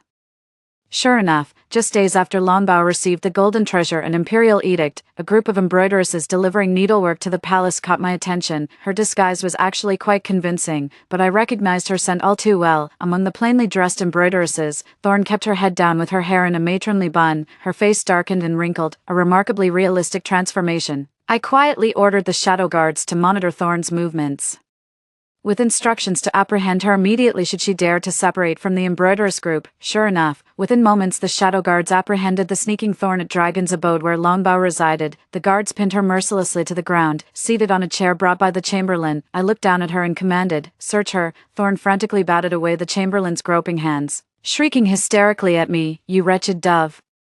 How dare you humiliate me like this? I'm your elder sister. 30 slaps for your insolence," I ordered the matron standing nearby. The matron rolled up her sleeves, grabbed Thorn by the collar, and began delivering alternating slaps. Thorn struggled to curse me, but could only manage muffled whimpers. The chamberlain found a slender divine whip hidden in her undergarments, the very whip that had bound Dragon Treasure and stripped him of his tendons in their past life. Without that divine whip, Thorn wouldn't have stood a chance against Dragon Treasure. I tucked the whip into my sleeve, a true treasure, though I longed to destroy it. The sacred weapon bore no guilt. The sin lay with its wielder. After 30 brutal slaps, Thorn's cheeks swelled crimson, her eyes burning with venomous hatred as she glared at me. The shadow guards pinned her entire body down, leaving her utterly immobilized. "Why, how could you possibly birth a divine dragon? What vile trick did you use? Did you steal my destiny as payment? That dragon should have been mine." Her eyes burned with fury, her entire being consumed by madness. I scoffed coldly. Has elder sister truly never known about the golden cores within us? She froze momentarily before shrieking, "What golden cores?" "The elixir mother obtained for us. Mine was the dragonborn core, while yours was the siren's allure. But your elixir doesn't just drain men's vitality, it consumes your unborn child's very essence." Thorn collapsed to his knees in shock, unable to believe what he'd heard. "No, that can't be. Mother adored me. How could she possibly? Why not? We're twins. Yet I birthed divine dragons while you spawn abominations. Go ask the Damien family if you doubt me." Thorn wore an expression of utter disbelief as he was thrown out. In her heart, her parents' love for her knew no bounds. How could they ever harm her? 3 days later, a servant from the Damien household came bearing tragic news. The message came, both father and mother had perished in the flames, their remains reduced to charred bones. I gave some silver to the chief eunuch to arrange for the collection of my parents' ashes, then have them buried on any random hillside. At least this repays their kindness in raising me. Thorn set the fire. When she confronted mother, the royal astrologer's final warning suddenly dawned on her, collapsing to the ground in despair. She wailed that everything was her fault. Hearing mother's confession, she naturally concluded mother was the reason she couldn't bear a divine dragon. In a fit of rage, she set Damien's house ablaze and calmly walked away. Little did she know, this marked the beginning of her living hell. Having murdered a court official, Thorn became a wanted fugitive citywide. Though her father was temporarily stripped of office by the emperor, he remained a ranking government official. She was forced into a life of constant hiding.